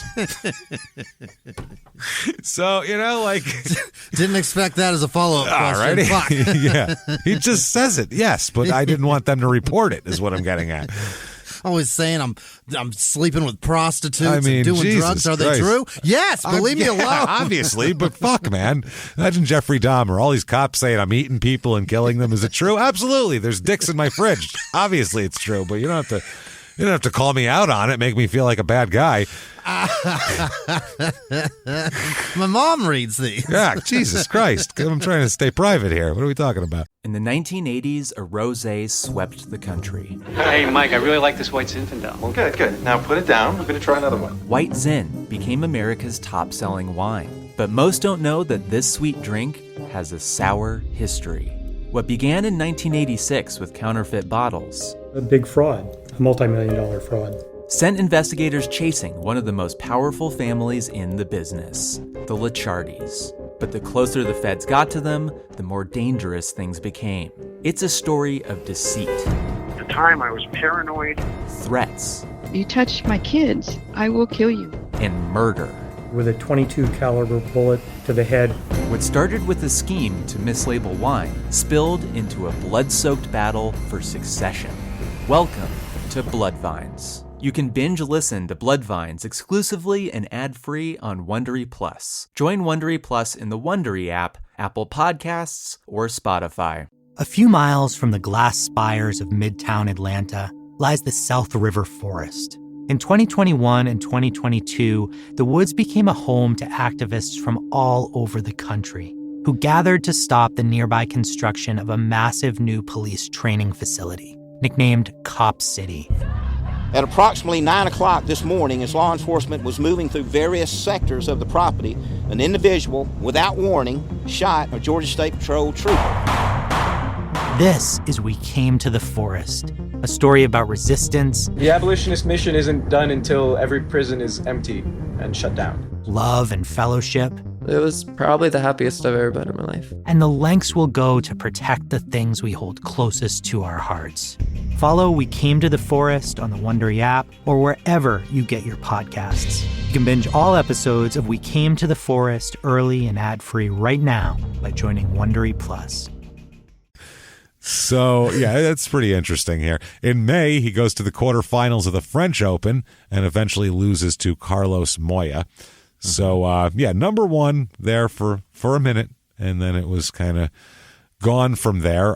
In 1998, later on in the year, after he's been number one, taken to the peak, he decides to fire his coach, Larry Stefanski.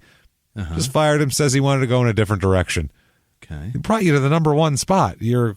Came from nowhere. Which direction do you want to go? Yeah, what are you talking about? Because you're going up right now. Don't fire this fucking guy, but he fired him. So, he did it. He also was the third man in history after Michael Chang and Pete Sampras to complete the Sunshine Double, which is winning Indian Wells and the Miami Masters in 1 year. He did that in 98. He did that. He's also the only man in the Open era to have been number one without ever winning a Grand Slam singles tournament. He didn't win any of the big ones, and he still got to number one, which is crazy. His best major result was runner-up at the 98 Australian Open, where he lost to Peter Korda. Remember that name because it's going to come up at the very end of the show. Complete left field fucking Rios just makes a left-hand turn. He's going to bring up this 98 Australian Open thing in about 20 years. His biggest thing was runner-up, and he's first overall? That's crazy. That's in a tournament, in a Grand Slam major. That's the only. That's as far as he's gone. At one point during this, I believe it was after possibly the Australian Open, a tennis writer asked him in a press conference if he had, quote, Indian blood. Oh, boy. So his response was, what do you think it might be, Jimmie? Is he insulted? Well, you tell me. He said, do you have Indian blood? And he said, quote, what if I called you the son of a whore? What?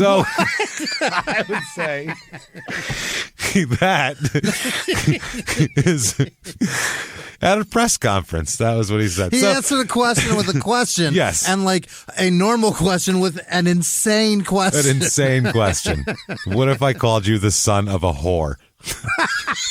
What the fuck are you, sir? What the fuck are you talking about? The son of a whore? Jesus God. Why are you Christ. so insulted by Indians, sir? He's really, I mean, so hard. Wow. Holy shit, man. He is I don't even know. It's an awesome question. That's wild. I mean, do you have Indian blood is a dumb question, but rather than saying like, that's not really a good question, or, maybe you should figure out a better question or something like that. What are you even asking me? Anything. You could, at that point, you're the wrong party. You can, just as a dumb question, you can play the high ground at that point, make that guy look like an asshole. Instead, he said, you want to be an asshole? I'll show you how to be an asshole. No one's as big an asshole as me. I'll be really insulting and equivocate being an Indian to being a whore. But what if I said your mom gargles cum? Yeah, Fuck what about that? Fair? Is that the same answer? Not even what if I asked you if you were the son of a whore? What if I called you the son of a whore? Okay. Tell you what, fire it out here. Let's see what my reaction is. I'm not sure. Did he do this like at a press conference? Oh yeah. With no. Tons of reporters. That was just laughter. This was a post-tournament press conference with all of the press there that was covering it. I'd have fallen off a chair.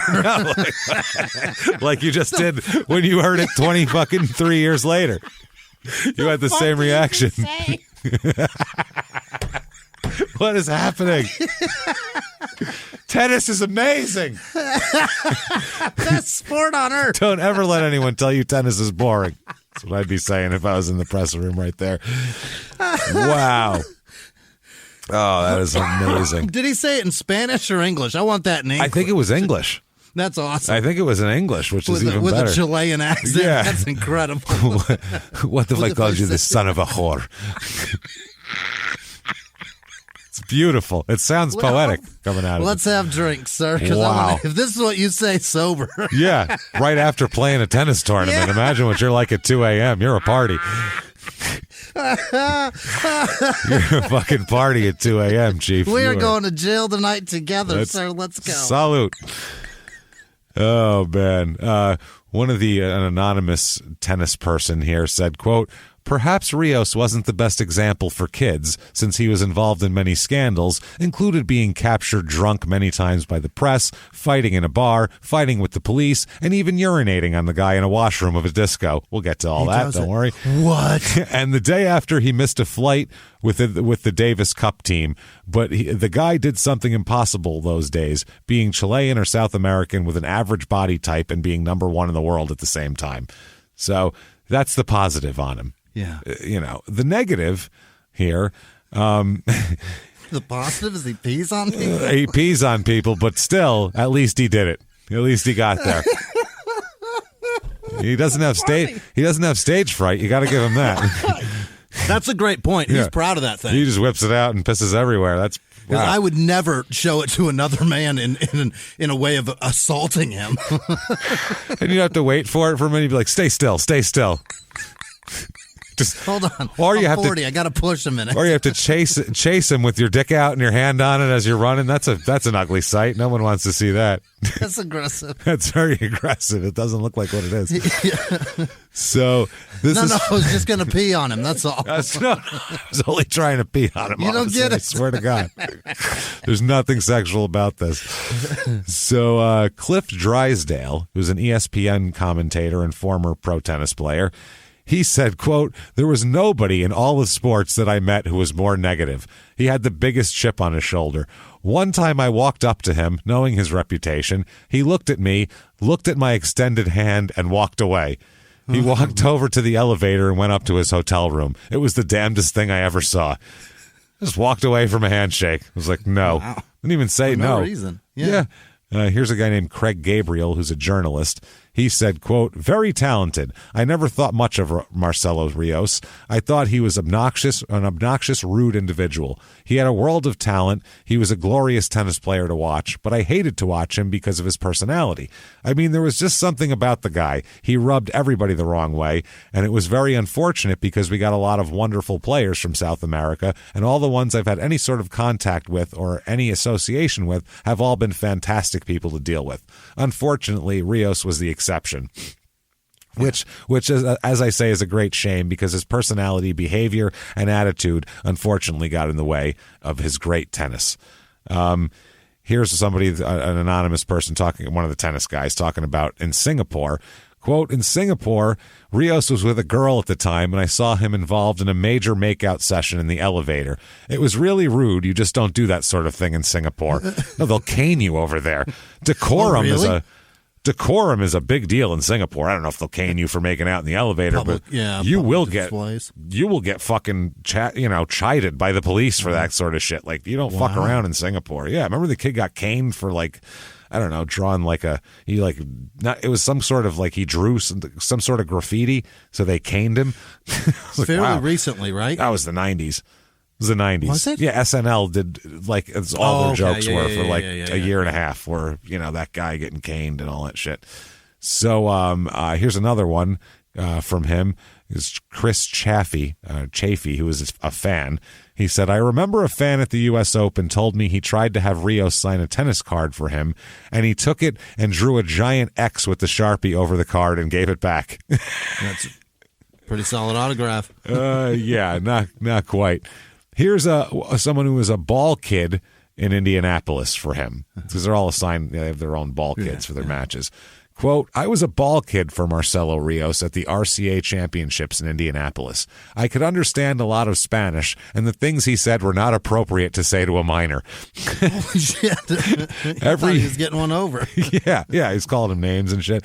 Every year I would get as many players as possible to autograph my event t-shirt. I don't have a Rios autograph because I didn't want it.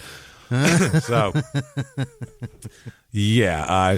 He called me a twat in Spanish. Yeah, I was like, what? Fuck you. Cindy Schmerler. Jesus, Schmerler? That's your name? And she's a journalist.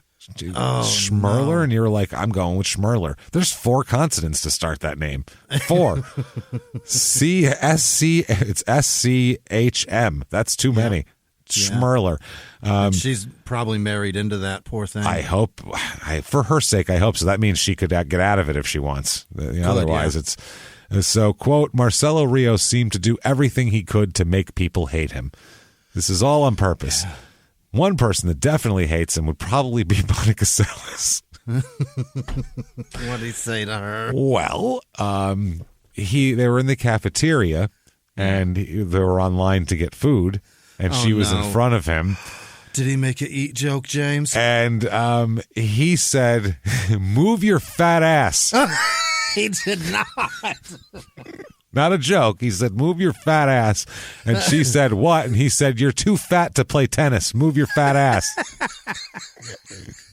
Jesus, man. She was like top 5 in the world for women. World-class tennis player. Nope, move your fat ass. This is fucking crazy, dude. What the fuck is he doing? He also said he has no respect for female players and that they're super easy. It's super easy to be number 1 with the women, he said. So, whatever. Oh, my God. It's like, maybe for if you went in there, but not for it's equal competition. Maybe if Pete Sampras went over to the women's side, it'd be a little easier for him, but...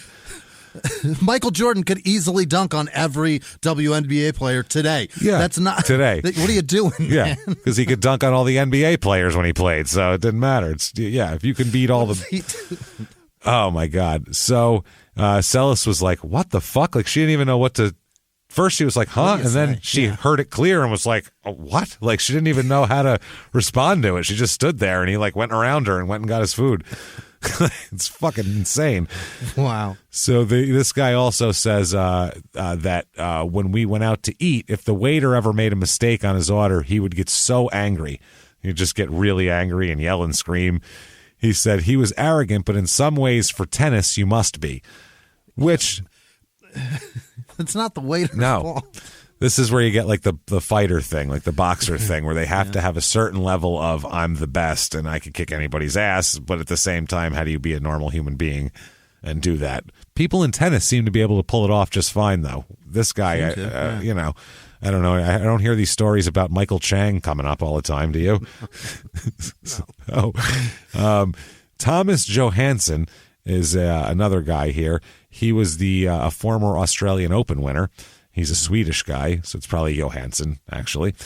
He said that this was a funny tennis memory here. He said, quote, all the guys have different humors outside of the court. A player that I really liked to watch was Rios. I think he was one of the best players ever because I remember one year when he was going to play Thomas Muster in Rome in 1998, and I saw the press conference before the match, and they asked him, so how are you going to be able to beat Muster because he only had lost 1 or 2 matches on clay so far? And Rios said, the guy should be happy if he gets like a couple of games. And Rios went out the next day and killed him 1 and 2. And that for me is unbelievable. I really like to watch him. I didn't like to play him though, but I really like to watch him. And they said, well, why don't you like playing him? And he said, he could make you feel like it was the first time you were standing on a tennis court. He said, so I hated to play him. You could get killed by him easily, and you could have even if you play a good match. So that's what Andre Agassi's dad said, too. He said, I've never, ever seen Andre make more wrong-footed shots than against Rios, which is putting your weight on the wrong side because you were anticipating the ball someplace else. He said, didn't expect it. That's what he does. He goes, he gets everybody so off guard that they look like they're confused. They look like they're amateur tennis players. Right. Like, if everyone play, there's no, he doesn't play the normal flow of the normal game. It's just very, very strange. Doesn't even look like him. Yeah. Now, Johansson also said, quote, sometimes he looked like he didn't want to play. Sometimes he really didn't want to play, but when he really wanted to play, you didn't want to be on the other side of the net. So if he felt like it, whatever. So does he tank? Does he throw matches out if he doesn't feel like he feels like Love playing? to know. Well, he said, quote, tanking is not the right word. Well, maybe I tanked a few times. So yes is the answer to that. He does. Yes, he does. At least he's going to give you the straightforward on it. I mean, right. What if I called you the son of a whore? How's that? There you go. Unreal. So the 98 French Open, he's asked, will it bother you to have 15,000 French people cheering against you? He says, quote, no, I'm looking forward to it. I'm at my best when it's just me against the world.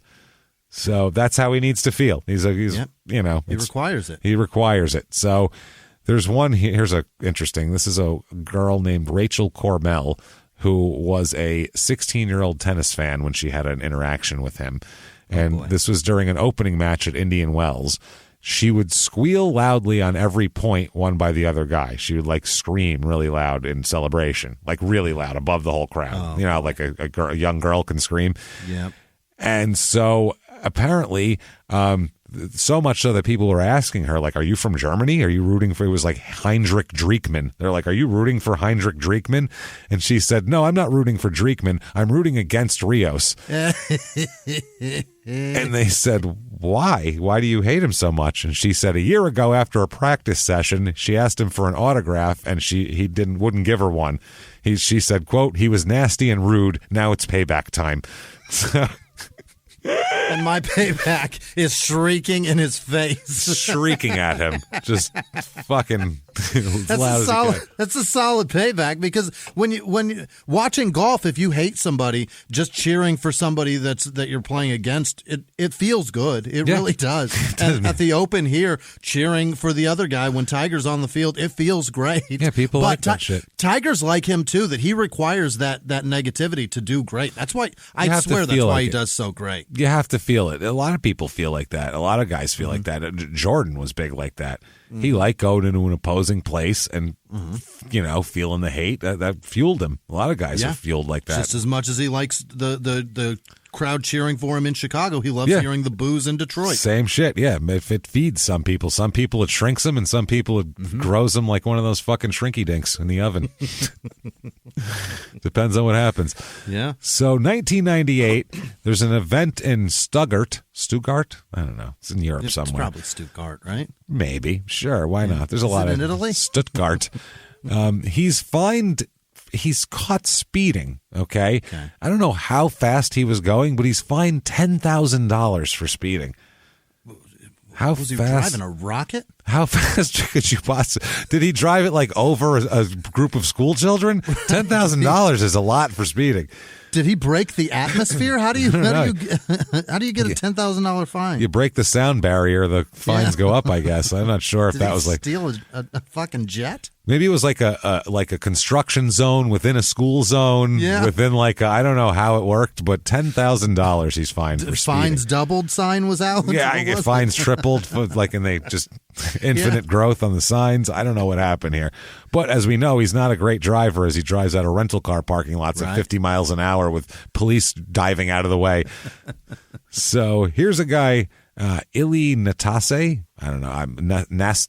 Nastase. I don't know how the fuck you say this, but this guy hates Marcelo Rios, and it's hilarious. He said he's a Hall of Famer, a tennis Hall of Famer, this guy. So he's been around. Wow. He says, this is a great quote, he's the worst prick I ever met. That is wonderful. Whatever ethnicity that is, he has mastered the English language. He found prick. The worst prick I've ever met. That's amazing. That's incredible. That sums it up right there, boy. Yeah. I mean, there's a whole game. He said the players of today probably have the same opinion of him. Ask all the players what they think of him. You'll get the same thing. When somebody doesn't sign autographs for the kids, that is a prick for me. That's it. That's his qualification. Then they said, well, what about his game, though? Because other guys are like, I hate him, but I like watching him. What about his game? He said, I don't give a shit. I don't look at him.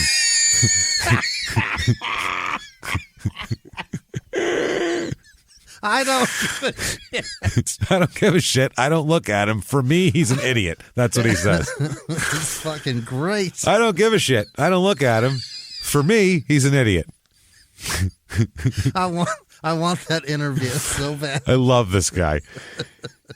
He says, I don't know what else to tell about him. And that's the first time I say something about somebody like that. I think he was the worst thing for tennis. He did not deserve to be number one for 1 or 2 days or anything. To live with the other players like he did, terrible. He was really the worst. I never say anything about anybody like this, but about him, I have to say this. I'm sorry. I don't give a shit. Never talk shit a day in my life, but man, wouldn't say shit if I've had a mouthful of it, but fucking... Fuck that guy. Fuck that guy. He is a twat.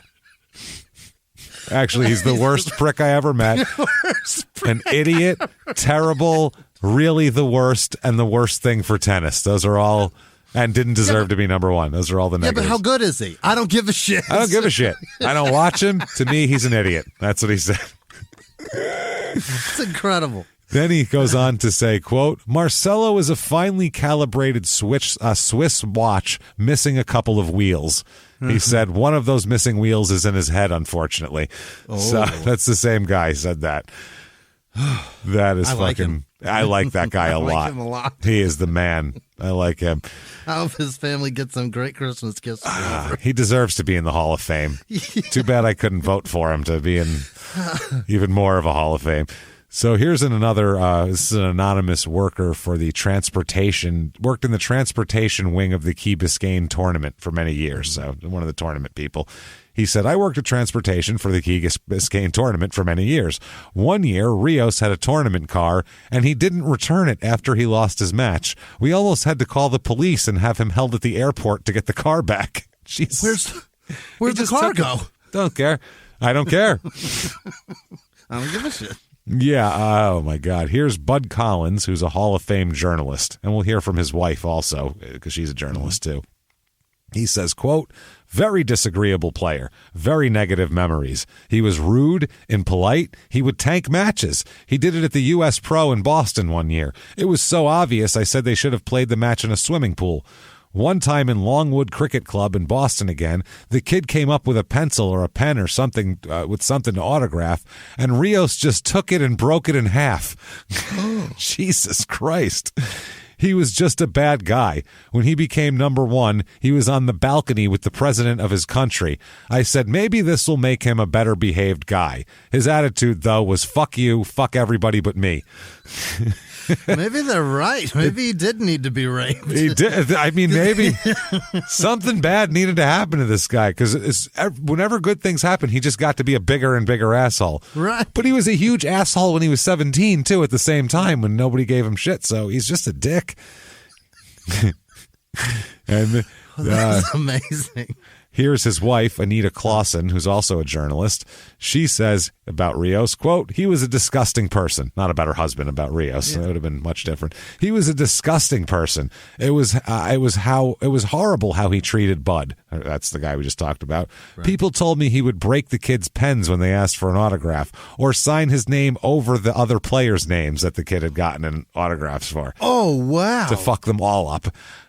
She said he was just terrible. One time at a press conference at the Estoril Portugal tournament, Rios was on the podium being asked a question, and then Bud asked him a question, and he just said to the ATP rep guy, maybe it was Greg Sharko, he said, I won't answer questions from that man.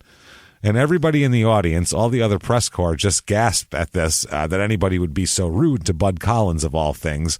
And 36 papers wrote about it the next day, what an asshole he was. So that's what happens there. He's a dick. That's horrible, terrible, miserable, worst prick I've ever met, idiot. Like, my God, that is wild. Does anybody say anything nice about him? About his play? There's a couple people in the book that were like, he was nice to me. like backstage and blah, blah, blah. But that's like real basic shit that you just say. Those are people that nobody was like, I was his best friend for 5 years. He's a great guy. No one was ever like that. It was always people in passing. Like, I mean, I played with him. We don't even speak the same native language. So he said hello and nodded our heads, but good guy, I think. Hilarious. So at one point, they're at the French Open. Mm-hmm. And they have the Adidas hospitality tent over there. Oh, boy. And during that, they have the Adidas sponsored players, and they're sitting there, and they're getting questions from the press, and they're doing like a little. You're plugging your Adidas, and you're talking about the tournament. So it's a press conference with 3 players up on the stage. They're in these big, high, tall chairs, like they're on, like the way they put it here, like they're on the dating game, which is a good way to put it. So they have them all there. They got the press there. The Adidas guy, in trying to, make good press for all the players and everything, he asks each of them to say what they respect in each other's game. Oh, so he has positive. Show some sportsmanship. Yeah. This will look great. And it's positive shit to say about a quote from another athlete on your athlete that you can use to sell their shit better, because these people are paying you. Tennis is about the sponsorships, not about your career earnings. Right. It's just the way it is. So. They asked him that and what parts of whatever. So Stefan Edberg was there, and he said he really respected Steffi Graf's forehand. Okay, so Steffi said how it was wonderful how Edberg could charge to the net and be so comfortable around the net. And then Rios, who's the young kid there, he's... They said, well, what do you like about them? And he said, quote, no, there's nothing in their games that I would want. That I would want, which is the worst way to say it, I feel like. Nothing in their games that I would want. Like, if their games were a garage sale, I would, pick through their boxes and be like, nope, none of this shit. Not even for a quarter. I'm not interested. I'm stunned he didn't say something about Steffi Graf's nose. By the way, she could drop a couple. I'm just saying. Great cans. Yeah, she got nice cans on her. I like to watch them jiggle when she runs. So everybody freaks. The press is just like, what is it? Like they were waiting for the punchline. Like he was going to go, no, I'm just kidding. Actually, his got a great bag. She's this and that. And he was just like, next question. And this isn't to the press. The Adidas guy asked him that. This guy pays him a fucking salary. Like, what are you doing? Say something nice and move the fuck on, stupid. This is for a check. So it was really, really odd. So some people said maybe it was too much money, too many sponsors. One guy, Luis Miles, said, quote, people did not quite understand that when they were watching Marcelo play, they were watching a corporate machine. When Marcelo stepped onto the court, so did Prince, Yonex, Nike, Adidas, and the myriad of sponsors that supported him at one point or another in his career. The problem was that while most players started grabbing the attention of one or two sponsors during the early teen years, everyone wanted to jump on the Chino train. At such a young age, I believe this took some of the fun out of the sport for him. This consequently made him very angry. These are the biggest sponsors in the world. Oh, yeah, they're huge. Got them all at his beck and call. Mm-hmm, absolutely. So he's making a fortune off of that, but he almost like, it's almost like he's trying to get them to drop him or something. Yeah, it's a weird thing. He resents it. They said, I do believe that was the chat where, that's right. Somebody asked him if he preferred tennis or sex. Do you prefer tennis or sex? And he said, quote, depends on what type of sex it is. Oh, boy. I mean, if I'm being raped in a jail, tennis, definitely. If it's with 3 girls in a hot tub, I prefer sex. So then one person said, no one knows his real personality anyway, but no one is 100% nice or bad. We're all a combination. Yeah. But some people, this way skewed to 97-3 in some cases. Yeah. So September 1998, he is training at the tennis academy in the Nick Bollettieri Tennis Academy in Florida. Hey, everybody, I'm Nick fucking Bollettieri. Come on over here. I'm going to teach you fucking tennis, forehand, backhand, how to tip properly at a strip club. I'm going to teach you everything you need to know about life. You come over here. Nick Bollettieri. Remember this fucking name because I'm going to teach you what you need to know. Ragged strung with dry spaghetti. That's the other thing. You make some Posse, your racket's perfect to hang. You put it around the little things in there. It hangs perfect. You're going to dry better. So, yeah, old Nicky B over here is going to teach you how to your forehand, your backhand, your, little grab ass. I do it all over here. Be honest, we're better with our backhand. We're real good at it. Hey, I like to look at a girl's backhand, if you know what I'm talking about, see what I'm dealing with. So while he's working out here and training in September of 98, he meets a Costa Rican young lady named Juliana Sotella, Juliana Sotella, which sounds good. That's nice, right? One small issue with this. What is it, September 98? He's almost 23 at this moment in time. She is 15. Oh, no. No, not good. And let's not all go, well, it's South America, that's okay. No, she's 15, he's 22. Put your daughter at 15 and then have a 22-year-old come over, and does it matter what language your daughter knows? Spanish? Does that make a difference at that point? No. It's fucked up. The origin of her and her name sounds fantastic, and then you should have put 15-year-old at the beginning, because that negates all any emotion that those words all create. All of that shit. So anyway, later on in the year, in October 98, the next month, it must have worked, I guess, because he goes on to beat Andre Agassi again later that year. So I guess that's good. Andre's got nothing for him. No, it's hard. He's got I think it's pretty even record against Agassi in their whole careers. 1999, an interview with Rios following a U.S. Open match win here. So he won the first round against Martin Damm, D-A-M-M. He wins that. It's August 30th, 1999. And there's 3 or 4 reporters there for Rios. That's about it. And one reporter says, it was a tough match. What happened? And he said, quote, he played pretty good. I slowed down my game a little bit, but like I say, I'm not hitting very good the ball. Really nice to win like that. They said, who were your childhood heroes? And he said, what is that? I think he didn't hear. Not like, what is a childhood hero? What is that? And they said, who were your childhood heroes? And he said, I don't understand what you say. So it just doesn't translate, I guess. Yeah. So they said, tennis people you admired when you were growing up. And he said, oh, okay, nobody. Got it. Not one. Great. They said, oh, okay. Well, what are your hobbies and interests? And he said, nothing. That's it. This one conversation word. Sucks. It's not great. And they said, quote, what is your greatest sports moment? Obviously, he's going to have something that was good. Remember that throne the people of Chile carried me on to meet the president? That was a pretty good one. He said, quote, I don't remember, man. Unbelievable. So the journalist said, come on. And he said, what do you want me to tell you? And the journalist said, just answer the questions. And he said, don't ask me questions like that. Don't ask me dumb questions. So then the guy says, what's your favorite movies? And he doesn't respond and instead sits his ass up and turns his chair in another direction away from the man. Boy, does he hate small talk. Just not answering questions. This is crazy. A blind date with him must be so uncomfortable. Imagine that shit. Getting to know him. What's your mom's name? Fuck you. That's her name. What's your mom's name? You don't need to know that question. Do you have any brothers or sisters? I don't remember, man. Are we going to fuck or what? What are we doing? Are we fucking or what are we doing here? This is amazing. This small talk is terrible. It's the worst, man. I swear to God. He hasn't even gotten arrested yet in this. He should have been a couple of times, but still. They said, what made you become, as another reporter, what made you become a tennis player and play like you do when you had no one to really follow? You just liked it? They took off on him saying nobody. He said, quote, I think so. It was a long time ago, so I don't even remember.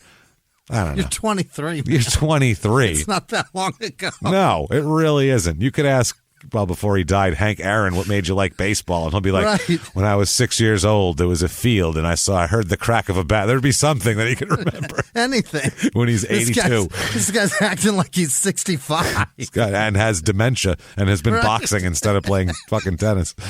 So they said, did you follow tennis as a child? Did you look at Wimbledon?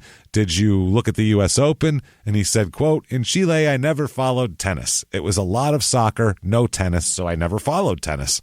And they said, you play soccer too? And he said, a little bit. Sometimes. Shit. Jesus, man. We're trying so hard to get anything out of you. We're really trying. Now, somebody has another explanation. Maybe it's this. This is David Law. He's the ATP communications manager. So he's the one who has to translate like what this guy's trying to do. So he says, quote, I've worked with Marcelo since 1998, first in my capacity as an ATP communications manager and now on the ATP Champions Tour. I believe that Marcelo is an innately shy person. He doesn't like a lot of fuss being made around him, and I don't think he's ever understood why people might be interested in talking to him when he has played badly and lost. Those are the main reasons why I think he has sometimes come across as difficult during his career. I've had instances where he's looked at me as if I'm crazy for asking him to go to press conferences. And while it wasn't much fun at the time, I understand that A, players are not happy after they lose, and the last thing they want to do is talk about it, but that's part of your job. Yeah. And B, in Marcelo's case, he just doesn't understand the point of talking when he has lost. Had this been explained to him very early on, perhaps his demeanor would have been very different. Sure. I guess. Sports people are the weirdest because they hate the press. They hate the media. They hate them. But literally, if they weren't there, you wouldn't be doing what you're doing because you'd make more money doing something else. Right. The only reason you're there is because these people are giving you nothing else gets free advertisement like that. Free. Right. You don't have to pay for that. There's swarms of people around you wanting to disseminate your shit to the world without you paying. What's that PR worth? A literal network devoted to it in America. Yeah, multiple. 24 hours a day, that's all it is. Tons of them. It's fucking crazy. So if you're a sports person, the media is definitely a necessary fucking evil because without it, you don't have shit. So anyway, he said, having said all that, even though we had the occasional run-in, he's not a bad guy, really. Spoiled, yes, but I quite like the fact that he tells you what he's thinking, no matter how uncensored or un-PR that may be. It can sometimes upset and offend people, but if you actually listen to the words, he's just telling you what he thinks. I once asked him, Marcelo, why can't you be a little nicer to everyone? He told me, quote, because I don't want to be fake. If you're nice to everyone, the same, no matter what the situation, it's not real, it's fake. To some extent, I can understand and agree with that. It's also called society, and you can't walk around angry because some other shit happened and take it out on somebody else, because that's if everybody did that, it would be, we're almost there. But if it actually was there, it would be fucking bedlam. The only thing that keeps society together is your politeness. That's it. There's also common decency and common courtesy of like, this is this guy's job. Yes. Like, you've never seen Steve Martin just be a dick to somebody that asks him a question. Mm-mm. It's because he has common decency and he understands that this is this person's job or this is what this person's doing at the moment. And it's just consideration. Yeah. Consider somebody. No, this is like Bill Belichick. Like, I'm going to be a dick and I'm going to fuck with people type of shit. Yeah. Like, I'm going to show that I'm in charge here. I'm going to show like that kind of shit, which who gives a shit? So you don't have to be fake to be decent to people. No, that's not at all. That's what I mean. Even if you're not feeling it, you could try. Mm-hmm. So in 2000, he is awarded by his country of Chile the award for being the best Chilean athlete of the 20th century. Wow. That is wild. So, yeah. The best of the 20th century. So that tells you how many famous athletes they've had there. 100 years of soccer and all kinds of other shit, and he's it. That's it. It's just me. Wow. I'm the best. So he begins to have injury problems in 2000. That's when he starts having an ankle issue. He has to have a minor surgery. He's got a wrist problem. His back starts to bother him. The injuries start to tick up here. So, July 2000, he is disqualified from a Los Angeles ATP event and fined $5,000 for yelling "fuck you" to the chair umpire. Which he later said, though, that he wasn't saying it to the ump. He was saying it to himself. Okay. He said, quote, me? He said, quote, I said it to me. because he didn't like the shot he made. The 2000 Olympics, he has selected by his country to be the standard bearer for the opening ceremony. He's going to be their guy. This is who we choose to represent us at the Olympics in the opening ceremony. But at the last minute, he refused to do it, arguing that the Chilean Olympic Committee had left his parents without the promised tickets for the ceremony, so he's not doing it. And he took a step out and didn't do it. My family can't be there, so no. I said lower level for my family. These are loge. What's this loge shit? What is this mezzanine bullshit? We're not doing this. We swear they're the best ones in the house. Front row, next to the stage. That's where I want them. That's where we're doing it. So, yeah. So he's starting to get some injuries here.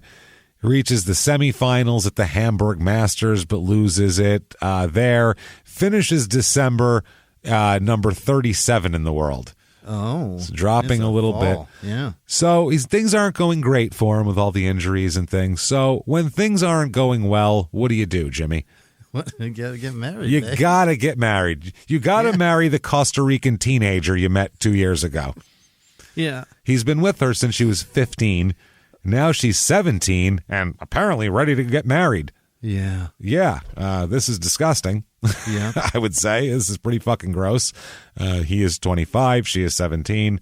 That's weird. Yes, I would. Most everybody with a 17-year-old daughter, if a 25-year-old wanted to marry her, they would have a hard time finding his head, I would imagine. Think about a junior in high school at the second semester or the first semester of her senior year, and her boyfriend or husband is 25. Get out of my house. That's disgusting and ridiculous. No, don't come around here. Oh, no. You'd be scared to come around here. So that's what he does, though. Gets married December of 2000. At one point here, this is crazy. I don't know what happened. Some sort of accident. He ran over his physical trainer with his Jeep that year and really fucking mangled his foot like the guy never walked right again. Bad. Oh, he ran him over. God. He ran over a goddamn man with a Jeep. Wow. And then he fired him as his trainer later on. After he ran him over and mangled his foot, he fired him. He broke my mirror. Oh, yeah, that's true. What are you going to do? Fired. Fuck. So then there's an incident that somebody relayed from about a girl in a hotel. Quote, one night I was hanging out with Rios in a bar in Indian Wells. This is in Florida. And he brought back 3 girls to the hotel room. He brought one of them into his suite, and in about a minute we heard her screaming, and then she came running out of the room. I tried to ask him what happened, but he wouldn't tell me. He was a man of few words. Yeah, I guess so.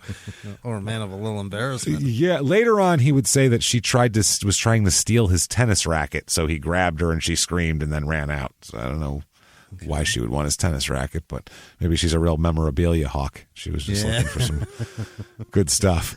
Pawn Stars are going to love this one. Oh, they're going to love it. A journalist named Enrique Cano says, quote, Rios was sitting inside the car with his girlfriend in Miami, a blonde model from Chile. A little boy asked him to sign his paper, and he signed the paper and throws it through the window with the pen and paper saying thank you. He just threw it back out at him. Here you go. But he signed it. Another time in Miami in 98, a journalist, Roberto Napo of BBC Latin America, went to ask him 3 questions because the journalist arranged with the ATP the 3 questions after the press conference. So they arranged, he only has to answer 3 questions, okay?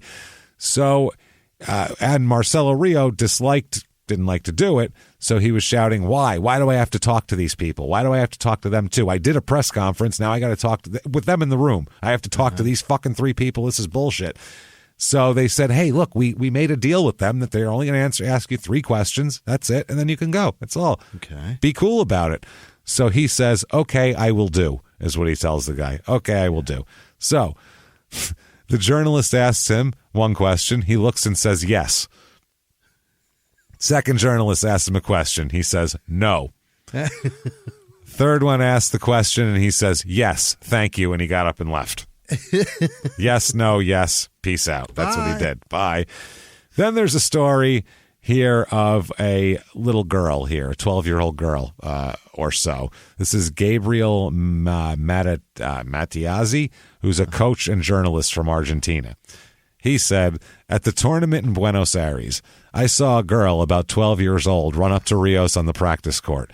Good thing he didn't ask her for her hand in marriage, Jimmie. Don't worry. I heard you go. She asked for the autograph. Rios took the paper and pen and was about to sign.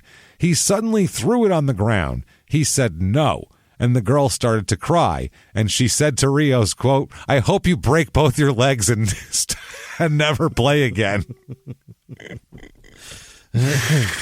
Then Rios called her a little motherfucker. Okay. And then said, quote, don't cry. Why are you crying for? Be tough.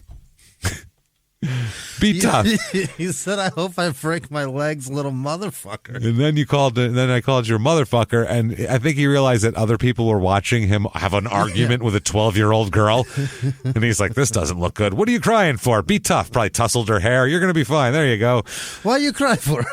Why you cry? Be tough. Wow. He says, I don't know why Rios would do that. Why do that? Why not just give her the autograph? He could be so illogical. Rios says, quote, I'm nice sometimes. In Chile, there's even a lot of kids who want to be just like me. Yeah. I bet. Little motherfuckers. Little motherfuckers, they want to be just like me. He was in a car accident. Somebody here says, quote, did you hear about the car accident? I don't remember where exactly it was, but they give you a car for the tournament so you can drive your own car, and you don't need taxis or drivers. He took the car one night, got drunk, crashed the car, totaled the car with some girl, and the ATP covered up the whole story, and it never got out. So I feel like what we have on the record is not all that happened with this guy also. He's should have been arrested about 8 more times. He also says publicly that he thinks the ATP protects high-profile Americans from doping. He says that they're taking performance-enhancing drugs. He says, I know that if nandrolone were found on Agassi, they would not disclose it. He is very prominent and very popular player, and if he were to fall, the world of tennis would fall with him. The ATP would not say it. They are such a large dependent organization that it would be a problem if Agassi or Sampras tested positive. He says, we, the South Americans, have discussed it repeatedly. It's a complicated subject. I do not have a problem saying it. We always said, who publicly certifies the doping tests of Agassi or Sampras? I would love to be able to see and certify Agassi's doping tests because I currently have no idea who is doing the test and who decides it, who gets it done and who doesn't. I know that if they were to find nandrolone on Agassi, they wouldn't say anything, though. It would taint his reputation and bring tennis down dramatically. ATP would not say it. It's such a large organization, and that would be a problem if Agassi tested positive. Did you say it's called androlone? Nandrolone, he's saying. Oh, all right. I thought it was literally named after Andre Agassi. It's named after him, yes. It's Agassione. They would never tell you if Pietragallo was found on Pete Sampras. Never. Or Changralone on Michael Chang. There'd be anything there. Tough one. It's a tough one. So 2001, Rome, Italy. He loses earlier in the day. He loses straight sets. So it was one of his tanks to Spain's Juan Carlos Ferrero in the second round of the Rome Masters Series tournament. Here, he's thrown out of a party for being belligerent and loud and a dickhead.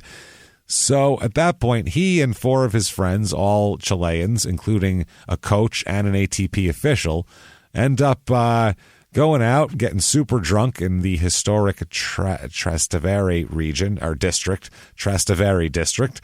Police say the 5 of them hopped into a taxi, even though the driver said, no, you can't come in. I'm only licensed to carry 4 passengers, so you can't come in. They all squished in anyway. Yeah. So the driver stopped another taxi and offloaded 2 of the passengers on them, and they did it that way. So it was Rios, the coach, and the ATP official in the first taxi. So during the trip, they were fucking around, and one of them hit the driver. Yeah. Jesus Christ. So he stops, and it calls the police to come in. Police show up. 2 police officers are called to figure this whole thing out. So he fought them as well. He decided to fight the police officers, and so he's arrested for resisting arrest and all sorts of shit here. Now, the ATP, what do you think? They got to suspend him at least for this. This looks terrible. This, yeah. He says, quote, they say, quote, we have fined him $10,000 for unsportsmanlike conduct because we consider the players' party to be a part of the tournament. That's it. Unsportsmanlike is fighting police? Apparently. He said, I won't go into exactly what happened there, but he was asked to leave. As far as we're concerned, this is the end of the matter for what happened on site. We're still investigating what happened once he left the party. That's fighting the cops. Okay. So he caused a ruckus, got thrown out of the tennis club's own party, and then fucking went out and fought police and a cab driver. Wow. So resisting arrest, attacking 2 policemen, injuring public officials, and resisting arrest are the official charges. And he's not even number 1 anymore. He needs to calm the fuck down. He needs to chill the fuck out. They're going to stop covering for him very soon here. So he's screwed with that. And June 2001, his daughter is born. A daughter is born and named Costanza, like George, which is amazing. Really? Yeah, can't stand you. I don't know how everyone doesn't call her that because that's a Seinfeld reference. Anyway. Names his child Costanza, a daughter. So 2001, he wins 2 ATP singles titles in Doha and Hong Kong. So he's doing well. But then he has some weaker ones. He has an ankle operation, drops out of the top 50 in the world for the first time since he was a teenager. Okay. He's having problems. He returns in October to play a challenger event in Santiago, and he ends up winning a tournament down there, and then he also reaches the doubles, the finals in a doubles tournament in Scottsdale. Finishes the year at number 39 in the world. Wow, not terrible, having a comeback. 2002, he has a back injury that he starts out well, then has a back injury, and it's the same injury that keeps recurring. And he keeps having a problem with it, and he has to kind of spend most of the year on the shelf here. He goes to the quarterfinals in the Australian Open, semifinals at the Miami Masters, final at the Stockholm tournament, and that's about it. So he would finish in the top 25 for the first time since 99, though. He's number 24 at the end of the year. All right. But he's got injuries that are left over from 99. Mm-hmm. No, let's hear from Nick Bollettieri. Hey, come over here to my fucking club. I'm going to teach you how to live life. Spaghetti racket. Hey, it's a spaghetti racket. Here you go. He says, quote, I believe the player who has probably disappointed me the most was Marcelo Rios. I'm just disappointed in him. Are you mad at me? Hey, no. Pops, you mad at me? Nah, I'm disappointed. You're a fucking bum. That's what bothers me. I thought you was better than that, and you're not. He says, he disappointed me because, this is so Italian, he disappointed me because God really awarded him hands and eyes and feet that were just beyond description. He never lived up to his expectations, both as a role model for the game and to really fulfill the talent he had as a player. I believe he was probably the person. Remember, Larry Stefanki did a great job with him as well. I believe Marcelo Rios could have been a far better player than what he is. Could have been a contender. He could have been a contender. Instead, he's a fucking bum. Disgraziad. He's a fucking bum. So here's Fred Stoll, who's a Hall of Famer and commentator. He said, yes, I got to know Marcelo reasonably well. He's a nice kid, but I don't know if you want to say, had a bit of a chip on his shoulder. Sounds like it. I think you can probably say that. But a tough fellow to get to know. A lot of the players will tell you that. Just through the television, ESPN, I was able to meet him and thought he was a great talent. And it's tough to see a talent like that through injury get out of it. He was a natural stroke maker. Oh, boy. That sounds really gross. Along the lines of John McEnroe, one of the greatest. But again, when he reached number 1, he couldn't handle it. And by his own admission, he said, I don't want to be number 1. I want to be a spoiler. I want to be someone out there who's knocking off the 1 or 2 player in the world. Yeah. See, that's so much easier of a role. Yeah, it's so much easier. Be number 8 and just being, don't expect anything out of me, and then when I do great, then it's great. So much easier to go. I'm going to go out there. I got nothing to fucking lose. Yeah, it's all the pressure's on them. I got nothing to lose. Being number 1 and staying number 1, that's hard. That sucks. Everyone's shooting for you. You have to be the most together out there. He said, I don't think he really had the fire in his belly that's needed to remain at the top and be a champion. We used to run into each other at the tournaments, and that's what he got out of it. So Makes sense. 2003, this is Natalia Baez, who's a competitor at the 2003 Pan American Games. She said, or he said, I'm not sure, I saw Marcelo Rios play at the Pan American Games, which they were held in the Dominican Republic and in Santo Domingo in 2003. All the people were happy to see Rios play and wanted to support him. But his attitude was very bad, and he was rude to many people during the tournament. And by the time of the final match against the Brazilian Fernando Meligeni, all the fans were cheering for Meligeni and against Rios. He's Jesus Christ, man. That's funny. Lou Nortiz, who's a tennis fan, he says, quote, Marcelo Rios is the biggest jerk in the whole sport. That's awesome. In one incident with me in Miami, we were walking from the lounge down the stairway in March 2003. He intentionally bumped me, and the reason, in my estimation, was because I supported the opposition in a recent match in Indian Wells. I did report this to Gail Bradshaw, who was the supervisor at the time. Marcelo Rios is an absolutely ridiculous person. So, yeah. 2003 is where the La Serena, some restaurant he was in, he was in the bathroom, and apparently it's a hotel. Apparently he knocked a man down and urinated on him in the restroom. Why would you? I don't know what this guy said to him or did to him, but he knocked him down on the ground physically and then took his cock out and peed on him. There was a reference to Indian blood somewhere. Maybe he asked him about Indian blood and mothers being whores. I don't know what happened, but my goodness, he peed on a guy. Yeah. That didn't get him thrown out, by the way. Really? No. Didn't get him thrown out. But then again, later on, he was found swimming nude in the pool, and they threw him out of the hotel. That'll do it. You can't Clark Griswold the situation. Right. They will throw you out for that. Cog out for one guy, you can stick around. Cog out for everybody, you can get the fuck out of here. You got to go. At least in the bathroom, they were like, he was in the right room to have his cock out and to have piss flowing from it. He just did it 4 feet from the correct location. That's the only difference. And on a person. Okay, fine. Right. We'll give you that. So here's somebody who knew him well. They said, why do you think Rios was the way he was? This guy said, probably shy. Very shy. He's real shy with his cock out. Super shy. He's swimming naked and pissing on people. That's not shy. No. It's the opposite of shy. Probably the example of his father, because he's a very serious person. The father is hard to take a conversation with him.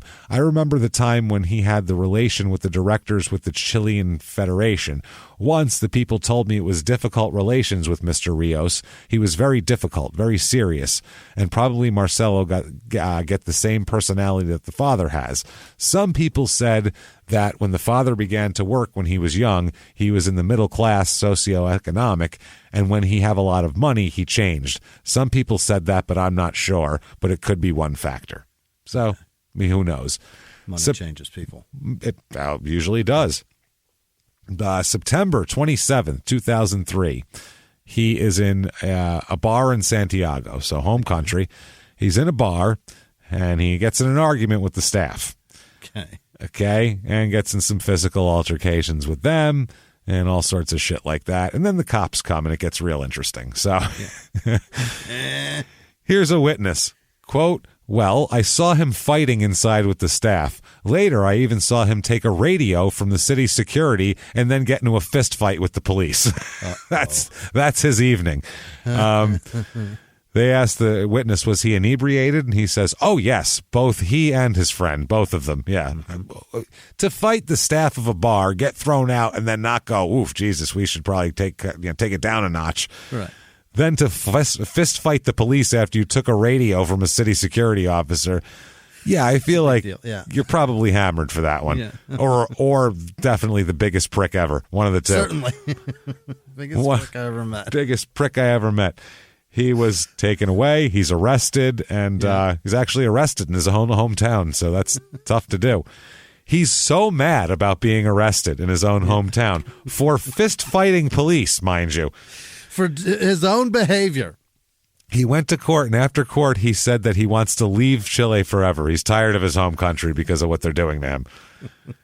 He said, quote, I'm leaving. I can't be a normal person here. I've thought about it 1,000 times. I can't go to a restaurant or do anything young people do. I don't have a private life. Here, if you can knock down your idols, you do it. Yeah, but are the police your idols? He's one of the idols, is what they're saying. Yeah, I get they're it. They're knocking him down only for that. I get it, but yeah. He's knocking down police. So you got to go, man. Does he think it's not like that somewhere else, by the way? Right. In the States. Swing on cops everywhere? Yeah, in the States, the bigger you are, oh boy, the bigger they can't wait to, it's a harder fall, man. So anyway, he's very confused. He doesn't know what to do with himself. He wants to leave his country. His whole country is turned against him, damn it. I mean, the people, the press, you name it, everybody's against him. Except for one person that truly understands him, who he runs into down there in an airport at a Church's Chicken. He's very...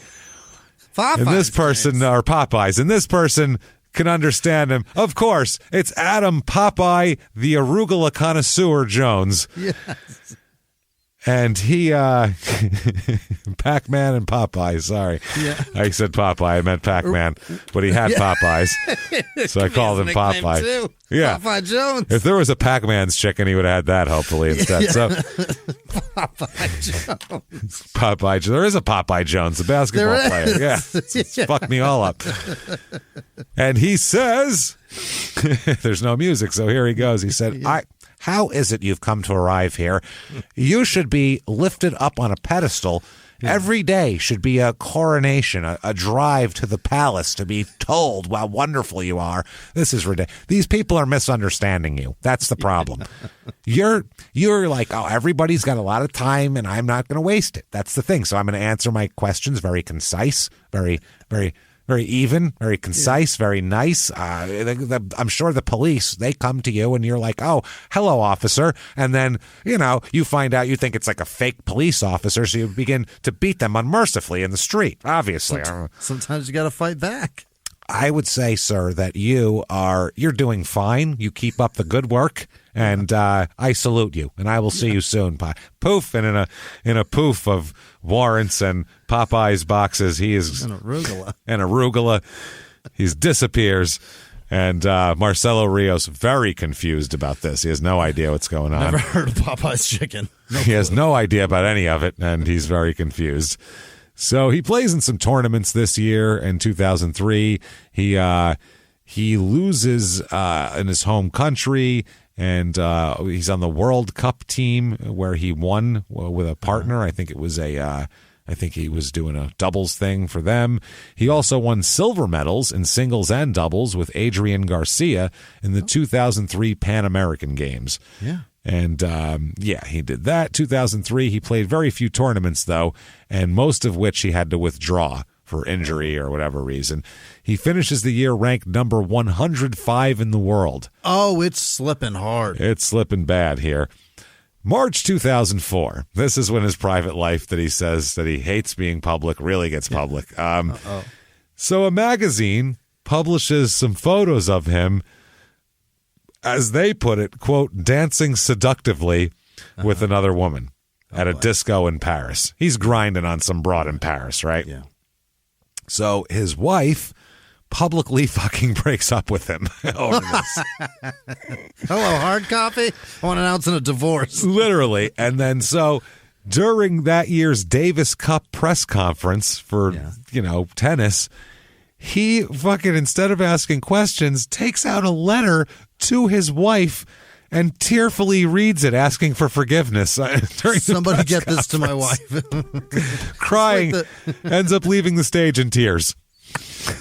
What the fuck is happening? That's the tennis equivalent of message in a bottle. I guess so. Into the ocean. Hopefully she'll hear this. So they split up. She says, no, thank you. Press conference or not. March 2004, they finally get a divorce, but it legally doesn't take place in their home country. They have to go to Costa Rica to do it because Chile doesn't allow married couples the right of divorce until November 2004.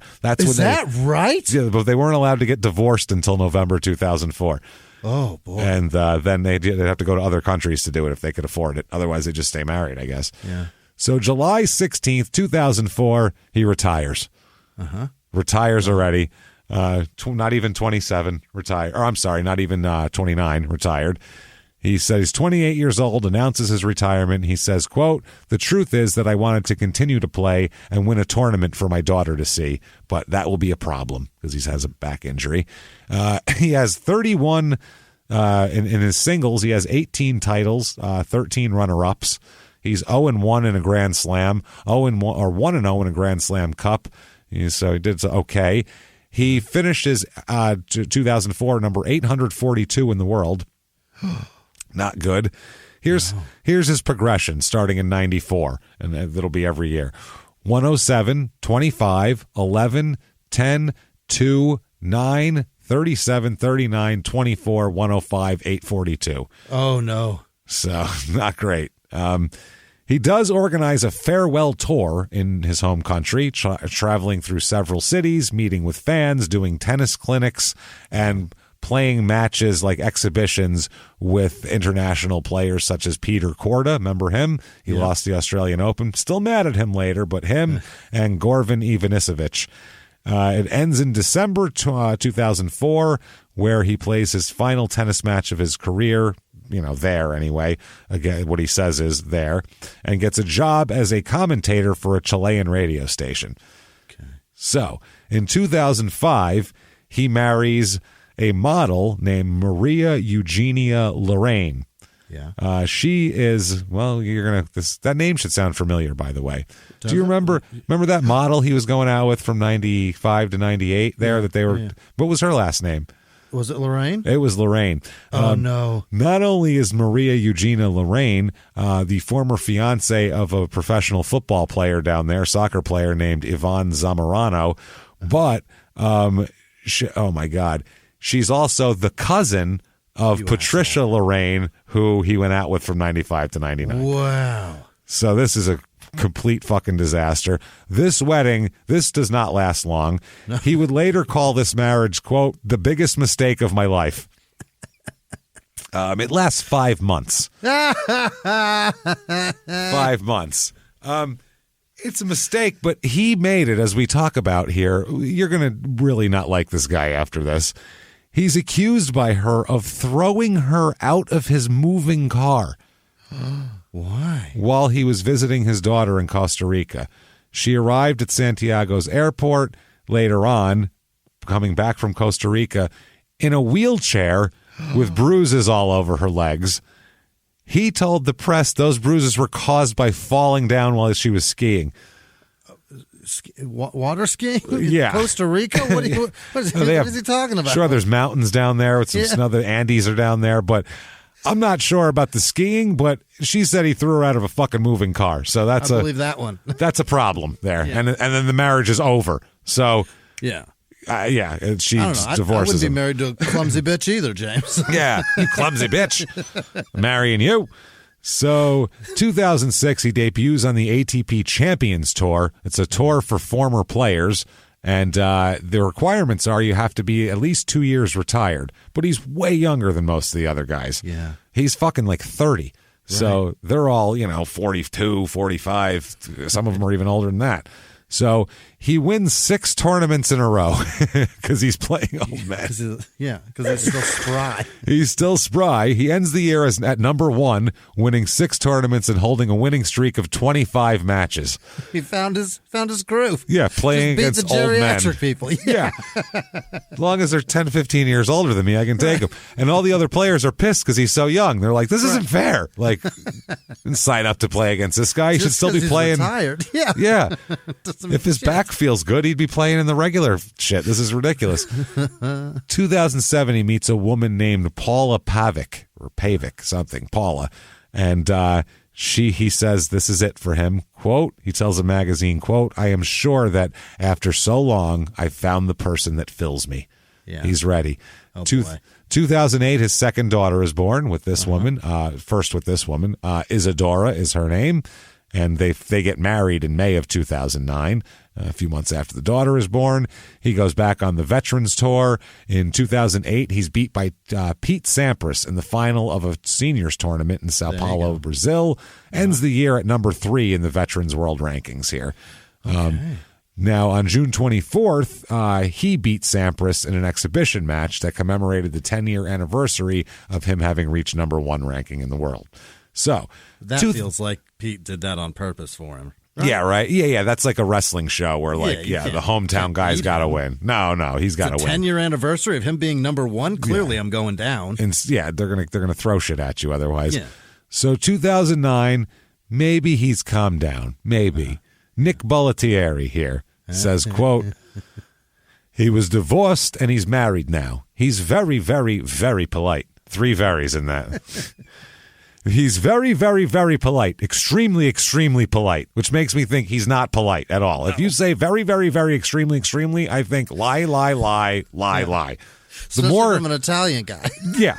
The more verys and extremely's you use, the more I think you're lying. And the more I think you have to make the lie bigger. If you hear that kind of blustery language of superlatives, always lies. They're always lies. That's how con artists lie to you. The multiple word is every one of them's a wink. Yeah. Very, very, very. Very, very. It's not a good business. It's the best business. Right. You know what I mean? This multi-level marketing isn't the, good leggings. They're the best leggings with the best designs. So he's extremely, extremely polite. He came here to watch his daughter in 2009. By the way, his daughter Costanza is excellent. Excellent. No, she's better than excellent. So maybe she's terrible too. I don't know. Why are we selling her? I don't know. She moves well. Good ground strokes. Great foundation. She can volley. The broad can fucking volley, Jimmie. I'm telling you right now.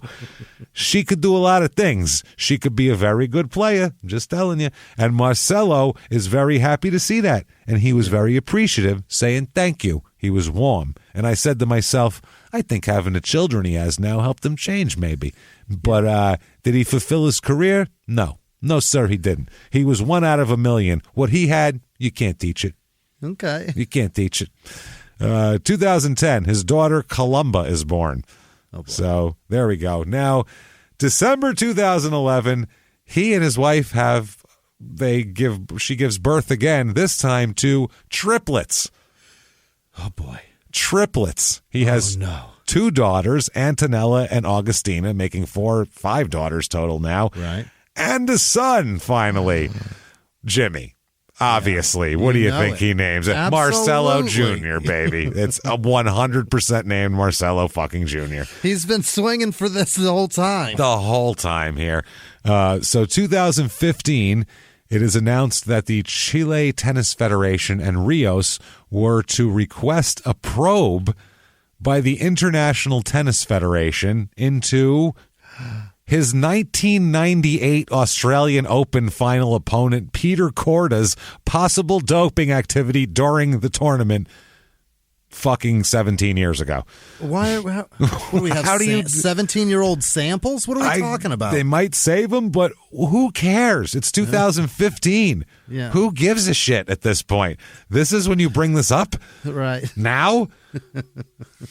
What the fuck? Find out who killed Biggie and Tupac. Let's do that. Forget Peter Korda. Put your fucking... Who gives a shit? Who cares, man? Put your resources into something that matters. Jesus. Then May 2014, he says in an interview that he thinks he has Asperger's syndrome. Okay. And he thinks he's got that, and he's going to the doctor. He went to one doctor, and he's got to get it confirmed. Then in 2016... he confirms in an interview with Chili Vision. Chili Vision, that sounds delicious. Sounds wonderful. Sponsored by Hormel. It sounds so good. With a piece of bread in it and you dip it. Oh, man. Cornbread? Big French bread. No, you can't dip cornbread. It falls apart. Oh, no. If you get the good one, James, it stays together. No. Oh, God, it's cornbread's so good. not supposed to stay together. Oh, I love cornbread. Cornbread's delicious, but you can't dip it in things is all I'm saying. You want to scoop chili in some French bread with a crust on it. Yeah, I don't know. Italian bread. When the shit falls apart, then you got some in the chili. It's so good. No, if there's a choice between a crusted French or Italian bread and anything else, I'm going with that always. Even though I love cornbread. Don't get me wrong. But I don't with the cornbread, James. I want a cornbread on the side. But dipping wise, I'm not dipping in there. It's going to be with the cornbread. It's such a fucking frustrating experience. You dip it, it'd be just what's in your hand. The rest is falling in there, trying to scoop it out. Now, You might as well just put cornbread in the chili and then dip bread in it, which is a good idea, actually. That could be delicious. I'm not saying it's wrong. You got too many logical thoughts about food. It's a lot of logic. Yeah, there's a lot of logic there. Food with you is so logical. It's like every stuff has to be explained. Like, well, yeah. There's reasons for making There's things. reasons I do this. Yes. And me, I'm just like, push it in my face. Maybe that's why I shit liquid and you're fine. That might be it. Yeah. You're eating illogical foods, Jimmie. That's the problem. You're just eating illogical foods. Yeah, it's like, I don't know, it's fun for me. And then afterwards, it's not fun anymore. Oh, my God. Okay, sorry. So chili. No, shit. No, he's got chili vision. Oh, yeah, that's where we are. Chili vision. He says that he does have Asperger's. He said he's been diagnosed twice in his life, once as a child and then once during Davis Cup incident that happened here. But he said he didn't really care about it that much until 2014 when he started to realize what it was, and then he could do things and maybe whatever. He could do things to notice his behavior and stuff like that. So 2017, he is in a car accident. Oh, no. Bad one, too. He crashes his McLaren 570S coupe. He has done great for himself. He really has. Wait to hear about his house that he sells here. It's worth 170,000 euros. Yeah. Crashed it in a motorway near Santiago, Chile, and another car was there too. He's both the people are medically okay after a while here. So yeah, it's released that none of them are drunk. The police say they weren't drunk. It's not an alcohol related release, He's but just hauling ass. Yeah, they said there might have been some oil on the street or something that made him lose control. I'm sure he wasn't going the correct speed. Right. That's the other thing. I mean, let's be honest. He's driving a McLaren, James. You can't drive that the speed limit. No, he drove a goddamn rental car. It was probably a Hyundai Sonata. He drove that almost hit a cop with it. What do you think he's driving a fucking McLaren? Like, you can't exactly feel bad for him is what I'm getting at. You know what I mean? But there are some people that you can feel very bad for, Jimmie. Yeah. Not nearly as bad as I feel for Marcelo Rios, customer service specialist at Booking.com in Orlando, Florida. Marcelo Rios would be the worst customer service representative ever. Ever. Well, this happened to my thing. I don't care. I don't give a shit. Okay. Thank you for calling Avis. I'm the worst prick you ever met. Worst prick you ever met. Huh? Yeah, fuck you. I don't care. So Marcelo Rios, area manager at Demio Cleaning Services in New South Wales, Australia. So it's spreading to continents, Jimmie. Yeah. Marcelo Rios, IT administrator at Clínica Pergamino in Argentina. And finally, Marcelo Rios, mission support specialist at the Homeland Security Department in Wichita, Kansas. So good variety there for everybody. So 2018, he has a successful elbow surgery, and he announces a comeback as part of his desire to be the oldest ever winner of a challenger tournament. And that didn't ever happen, but he did play in an exhibition and defeated some guy in Chile that year in December of 2018. So elbow's feeling good anyway. Tennis elbow. Mm-hmm. Also, 2018, he insults a group of journalists, so he has not changed at all. No.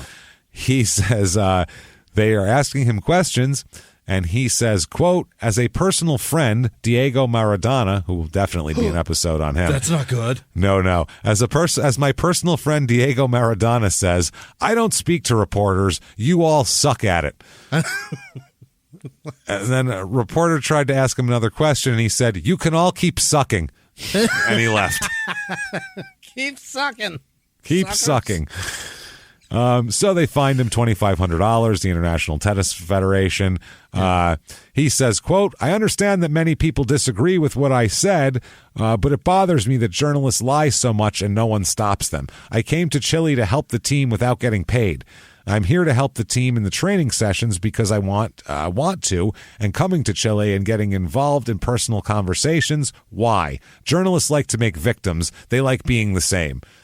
Or they were just asking you some questions about tennis, and if you just answered them, they would have wrote some innocuous shit about tennis. It would have been on page 42, and no one fucking cares. And then it goes away. You're making a spectacle of yourself. If you're involved in professional tennis, People are going to ask you about professional tennis. That's how you get people in the stands and people to fucking TV contracts, by talking about it.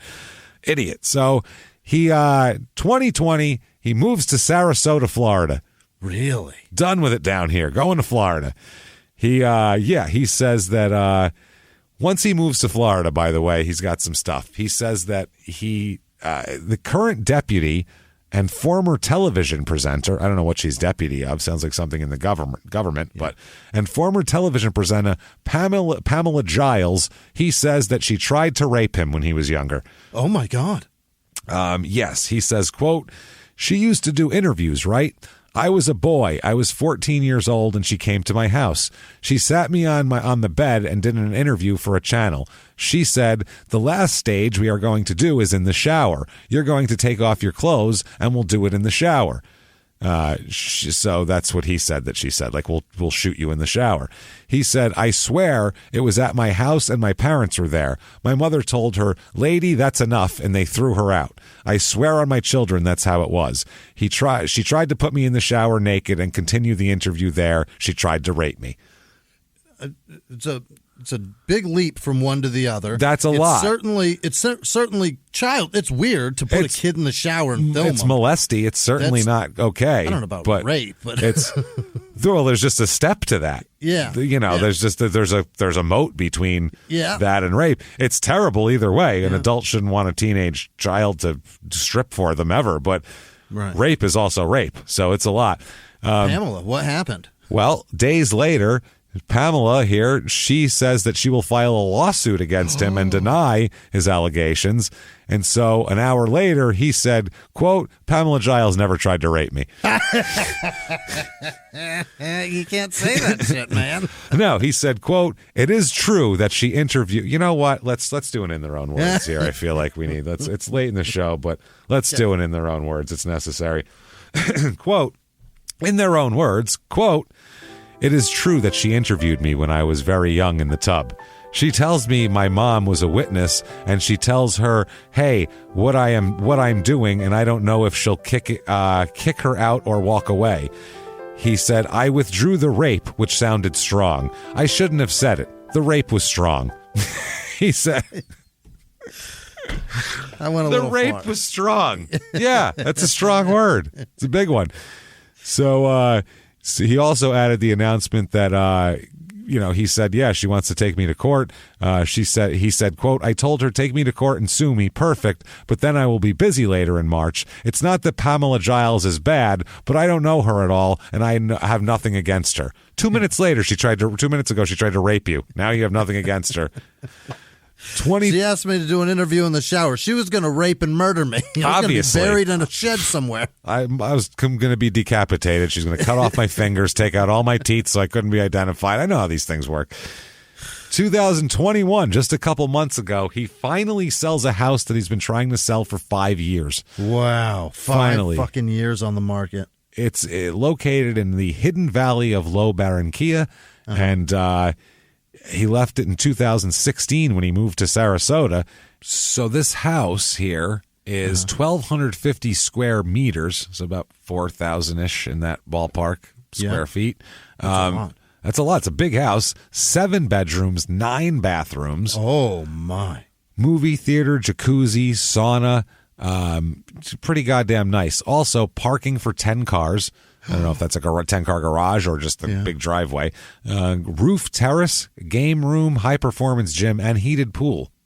He said it's an incredible view, spaces for the whole family. It's in a sector that's safer than the Ridge and has everything you can imagine. It was on the market for over 4 years. The property was originally offered for $200,000 UF. I don't know what the fuck UF is because I don't even know what this country is. Is it francs? I doubt it. No. And during 2019, the price was lowered to $150,000. At the beginning of 2020, the sale price was lowered again to remain at $100,000. So it's half of what it was before that. And then finally, they sold it for $96,000, which is more than Jesus Christ, 2,750 million pesos. Okay, I don't understand. Okay, either way, so there's that. This is some bad translation that's pretty goddamn funny, I gotta say. This is from an article. I'm going to read it just straight from the article, because the article translated one thing into another. So I don't know what the original language thing was for even to get a correct translation. I just have this, and it's amazing. It says, the property broker Soledad Vidal, who went out of business to sell this iconic home of Marcelo Rios in the capital, he recounted some details of the business and said that the new owners were shocked to learn the house belonged to one of the former number one in world tennis. For them, it was a good thing. They were like cunts. They were informed. I don't think that's what the translation is. They were like cunts. They were informed. Does not seem probably right, but that's what it says in this exact translation. Quote, I went like 4 or 5 times to show it, which is quite a lot for this type of house, but they've declined because it was too big. They told me they have plenty of space, or they told me they had plenty of space, or there were finishes that had to be changed, and that they'd be better building one for that. And he also says that Rios and his wife were, quote, super calm, happy, and very grateful to the office. They are both spectacular. And Marcelo, a gentleman, despite all that has been said. Super smart. I think he is super demanding of himself, so he appreciates when there's efficient, fast, clear, and professional management. The sale is important because of the publicity and because Marcelo is very good vibes with that unexpected gratitude. What a mess. They're cunts, so they're happy. That's the craziest thing. Can't get enough of this prick. He is the biggest prick. He's a prick. Yes, he is. That guy was right. He is. Can't get up. There's a ton of shit. There's autograph stuff. Who knows if it's real after our bonus episode, as you know, from Patreon. But there's stuff out there. You can get a poster. Or he was big shit for a couple of years there and had the whole rebel thing going. So there was a little popular movement around him of like, yeah, he's the fuck you guy. So yeah. That just makes me think Eddie Murphy. I watched a lot. Between 96 and 98, I watched a lot of tennis. Yeah. Never heard of this fucking guy. Yeah, and he got very famous too because he had like the long slick back hair. Yeah, and they would say some racist shit too. They'd be like, he looks like a drug dealer, but he's a great tennis player and shit like that. Oh my god! One of the guys said if you needed like a South American drug dealer / terrorist from Central Casting, this is the guy they'd send to you. And it's like, what the fuck kind of thing is that to say in a newspaper? Jesus Christ, man. So anyway, that is Marcelo Rios. And like I said, couple arrests, should have been a couple more, but mainly just the story of an asshole. Right. That's the best way to put it. There probably is way worse things that he did that he never got caught for. Oh, I'm sure. I'm sure. It has to be because that tennis is international shit. They pushed that all under the rug. Yeah. So sweepy. There we go. Yeah. If you like that show, tell the world about it. Please do. Whatever app you're listening to, whatever platform, give us 5 stars. Say something nice because, God damn it helps out. So please do that. You can follow us on social media at Crime and Sports on Twitter and Facebook, at Small Town Murder on Instagram.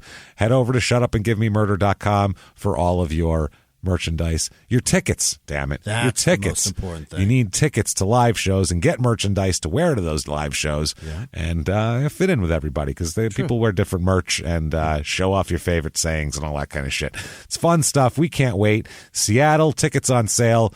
Shit, this week we'll be there. Yeah. God damn it. We'll be there Thursday and Friday. So they're still on sale. Friday's almost sold out. Thursday, few tickets left. Get those tickets now. Dude. Portland, they're all sold out, been sold out for a long time, but you can keep checking in case anybody turns them in. It happens, so check those out. You never know. Or check out the listener groups, too, and Facebook and shit. They'll put them up in there for you, face value. They're good people, so do that. Get out. Come see a show. We really want you to. Patreon.com/crime and sports. My goodness. Such good stuff this week, and if you join Patreon, anybody $5 or above, you get access to Crime and Sports and Small Town Murders bonus, and it's all weird shit that you'll be interested in. If you listen to us on any subject, you'll like these particular shows. So check them out. This week's amazingly weird shit we're going to talk about at patreon.com/crime and sports is for Crime and Sports. We're going to talk about counterfeit memorabilia. Yeah. And we did. We talked all about that, how nothing that we think we bought that's real is actually real.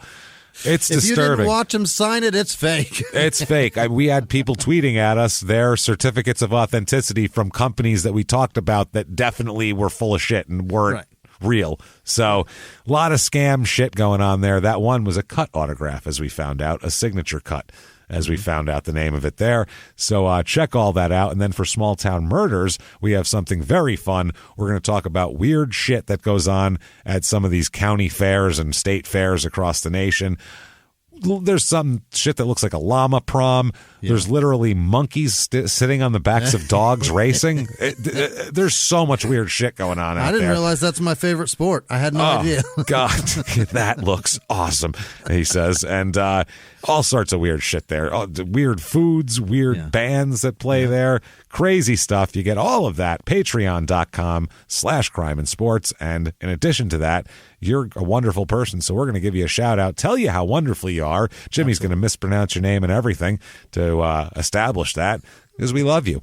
And if you just want to make a donation, get your shout-out, and have great karma, you can do that at PayPal as well, using our email address, crimeandsports@gmail.com. That said, damn it, Jimmie, the only thing that could make me feel better after listening to that much of an asshole is to hear the names of people who aren't assholes, who are wonderful people and have helped support us this week.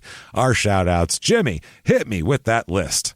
This week's executive producers are Mike Euler, Peyton Meadows. Happy birthday, Jen Visconti, by the way. Hey. Last week she wanted, it was her 40th birthday, and I missed that part. Oh, shit. Happy birthday. Got her name in, didn't tell her it was her birthday. I apologize, Jen. Happy birthday. Happy birthday, damn it. Jacob Carl, what's this? Jacob Carl Schultz Coltsy in Australia. Oh, in Australia. Thank you, Jacob.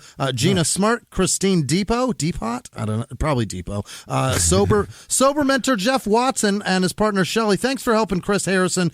Keep it up. You guys are amazing. Thank you. Chris says he loves you, and so do I. Jordan Bennett, Janice Hill, Lindsay Bullfinch, Casey's in love with you, apparently. Chrissy and Matt Boyle, Kea Torres. Happy birthday, electrician magician Zach in Portland. Hey, Anthony Anthony Wally, Zach Weir, Maria Allison. You guys are truly the lifeblood of this. Thank you so much. Thank you. Other producers this week are Gary Howard, James Martyr, hero Jessica J. James, she found a house on fire in her neighborhood and fucking saved people. Whoa, really? She got people out of the house and saved animals and shit. Unbelievable. Thank you, Jessica. That's incredible shit. Good job. And Renee Perry, they're both in Norman, Oklahoma. I believe they're coming to the show in OKC. I don't remember. Cool, hope so. Nancy Weaver, happy birthday, Corporal Carl Kirchner. Hey! 50 years old, you son of a bitch. Umlauting all over the place. Yeah. Happy birthday.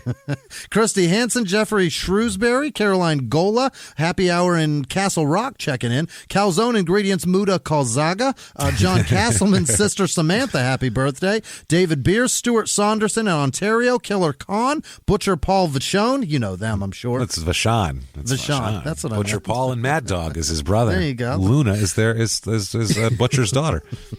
There you go. Chelsea Fushino Williams, Rebecca Nutley, Swamp Queen Jess on OnlyFans. Jesus Christ. Oh, boy. Amanda Miller, Jacob Knight of the band Verstalin on Spotify. And brother. Yeah, there it is. Ann Leskinen, happy birthday. Rachel Waters, Emma Cacciamani.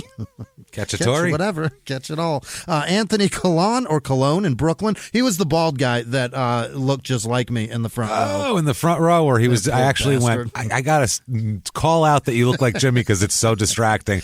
He was right there. I would see him and snap my head up to make sure you were still next to me because I was like, why'd you go in the I got to go down here and stare at you, James. It looks better. So weird. Yeah, that was freaking me out. Very strange. Samantha Quigley at Maria's Bathory. Jeff Peed.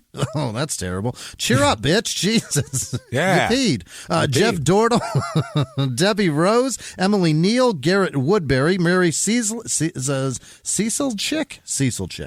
Yeah. HP. Ian Kelly. Allison Bryan. Kevin Warren. Leanne Good. Patrick Tully. Emily Lanford. Josh Norton. Jessica Villa. Vanis Carter. Mike Kane. Victoria Glass. Jim Parsival. Nicole Fisher. Patricia Sobral. Courtney Ann, Candy Taylor, Mitchell Connolly, Helen with 2 L's, Kinsey Preston Katarzi, Joey Mendoza, Lindsay with no last name, Shelby Baranek, Thomas Overlander, Dan Vishny, Justin Scanlon, Danielle with no last name, Devis Patel, Jen Fortner, Dave Henry, Kaylin Clevenger, Justin Parker, Brendan Powell, Yep.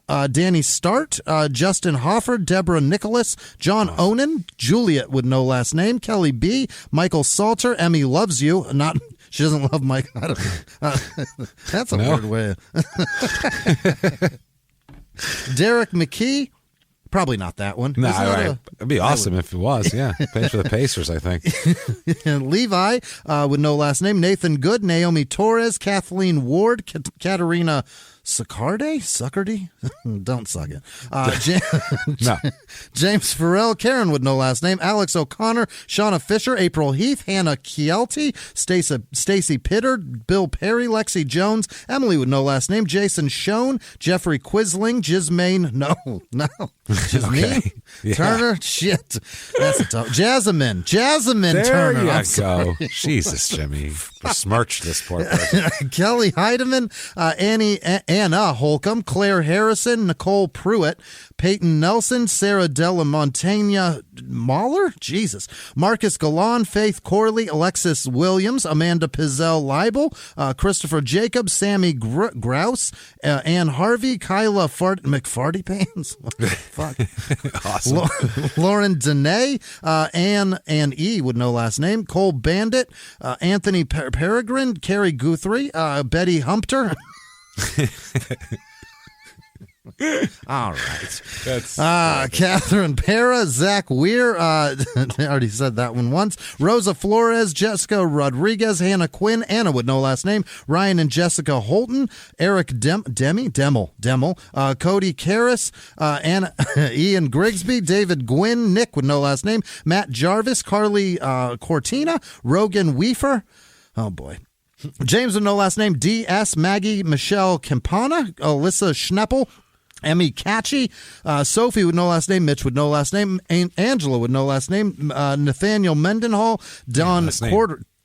Yeah, it's a good one. Dan Cordery. Last name is back.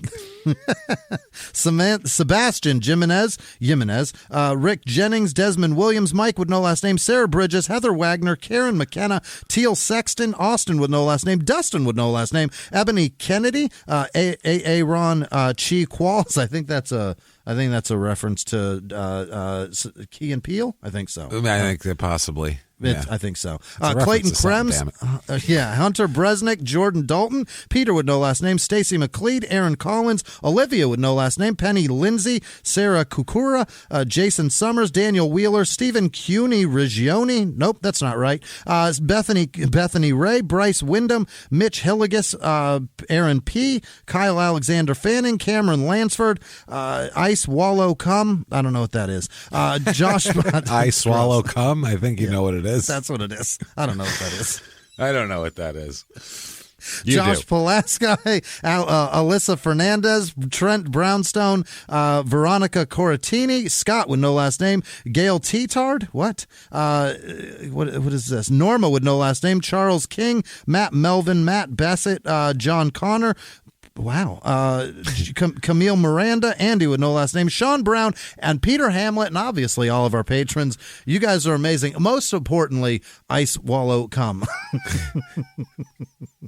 Thank you, everybody, so much. We appreciate it. Even the jokey ones. Thank you. We don't care. You can say whatever you want. You're a great dude. Even Ice. You throw a couple bucks down, we're happy to say whatever weird shit you want. So whatever. Thank you for doing that. What if people wanted to say weird shit directly to you, Jimmy? How could they possibly do that? You can find me on the internet. Google this shit. We're around. Google the show. Crime and Sports hosts. There's only two of us. It's us. You'll find us. Go to shutupandgivememurder.com. There's links. It's even easier. Just do that. It's easier than Googling two people. So enjoy that and keep coming back more and more and more. We're very excited. Remember, next week, though, Christmas week, no Crime and Sports, but there will be Small Town Murder coming out that Wednesday, which is like shit right before Christmas. So a lot of fun. Yeah. Enjoy the murder with your nice family times and things like that. That said, everybody, live from the Crime and Sports Studios, we will see you next week. Bye.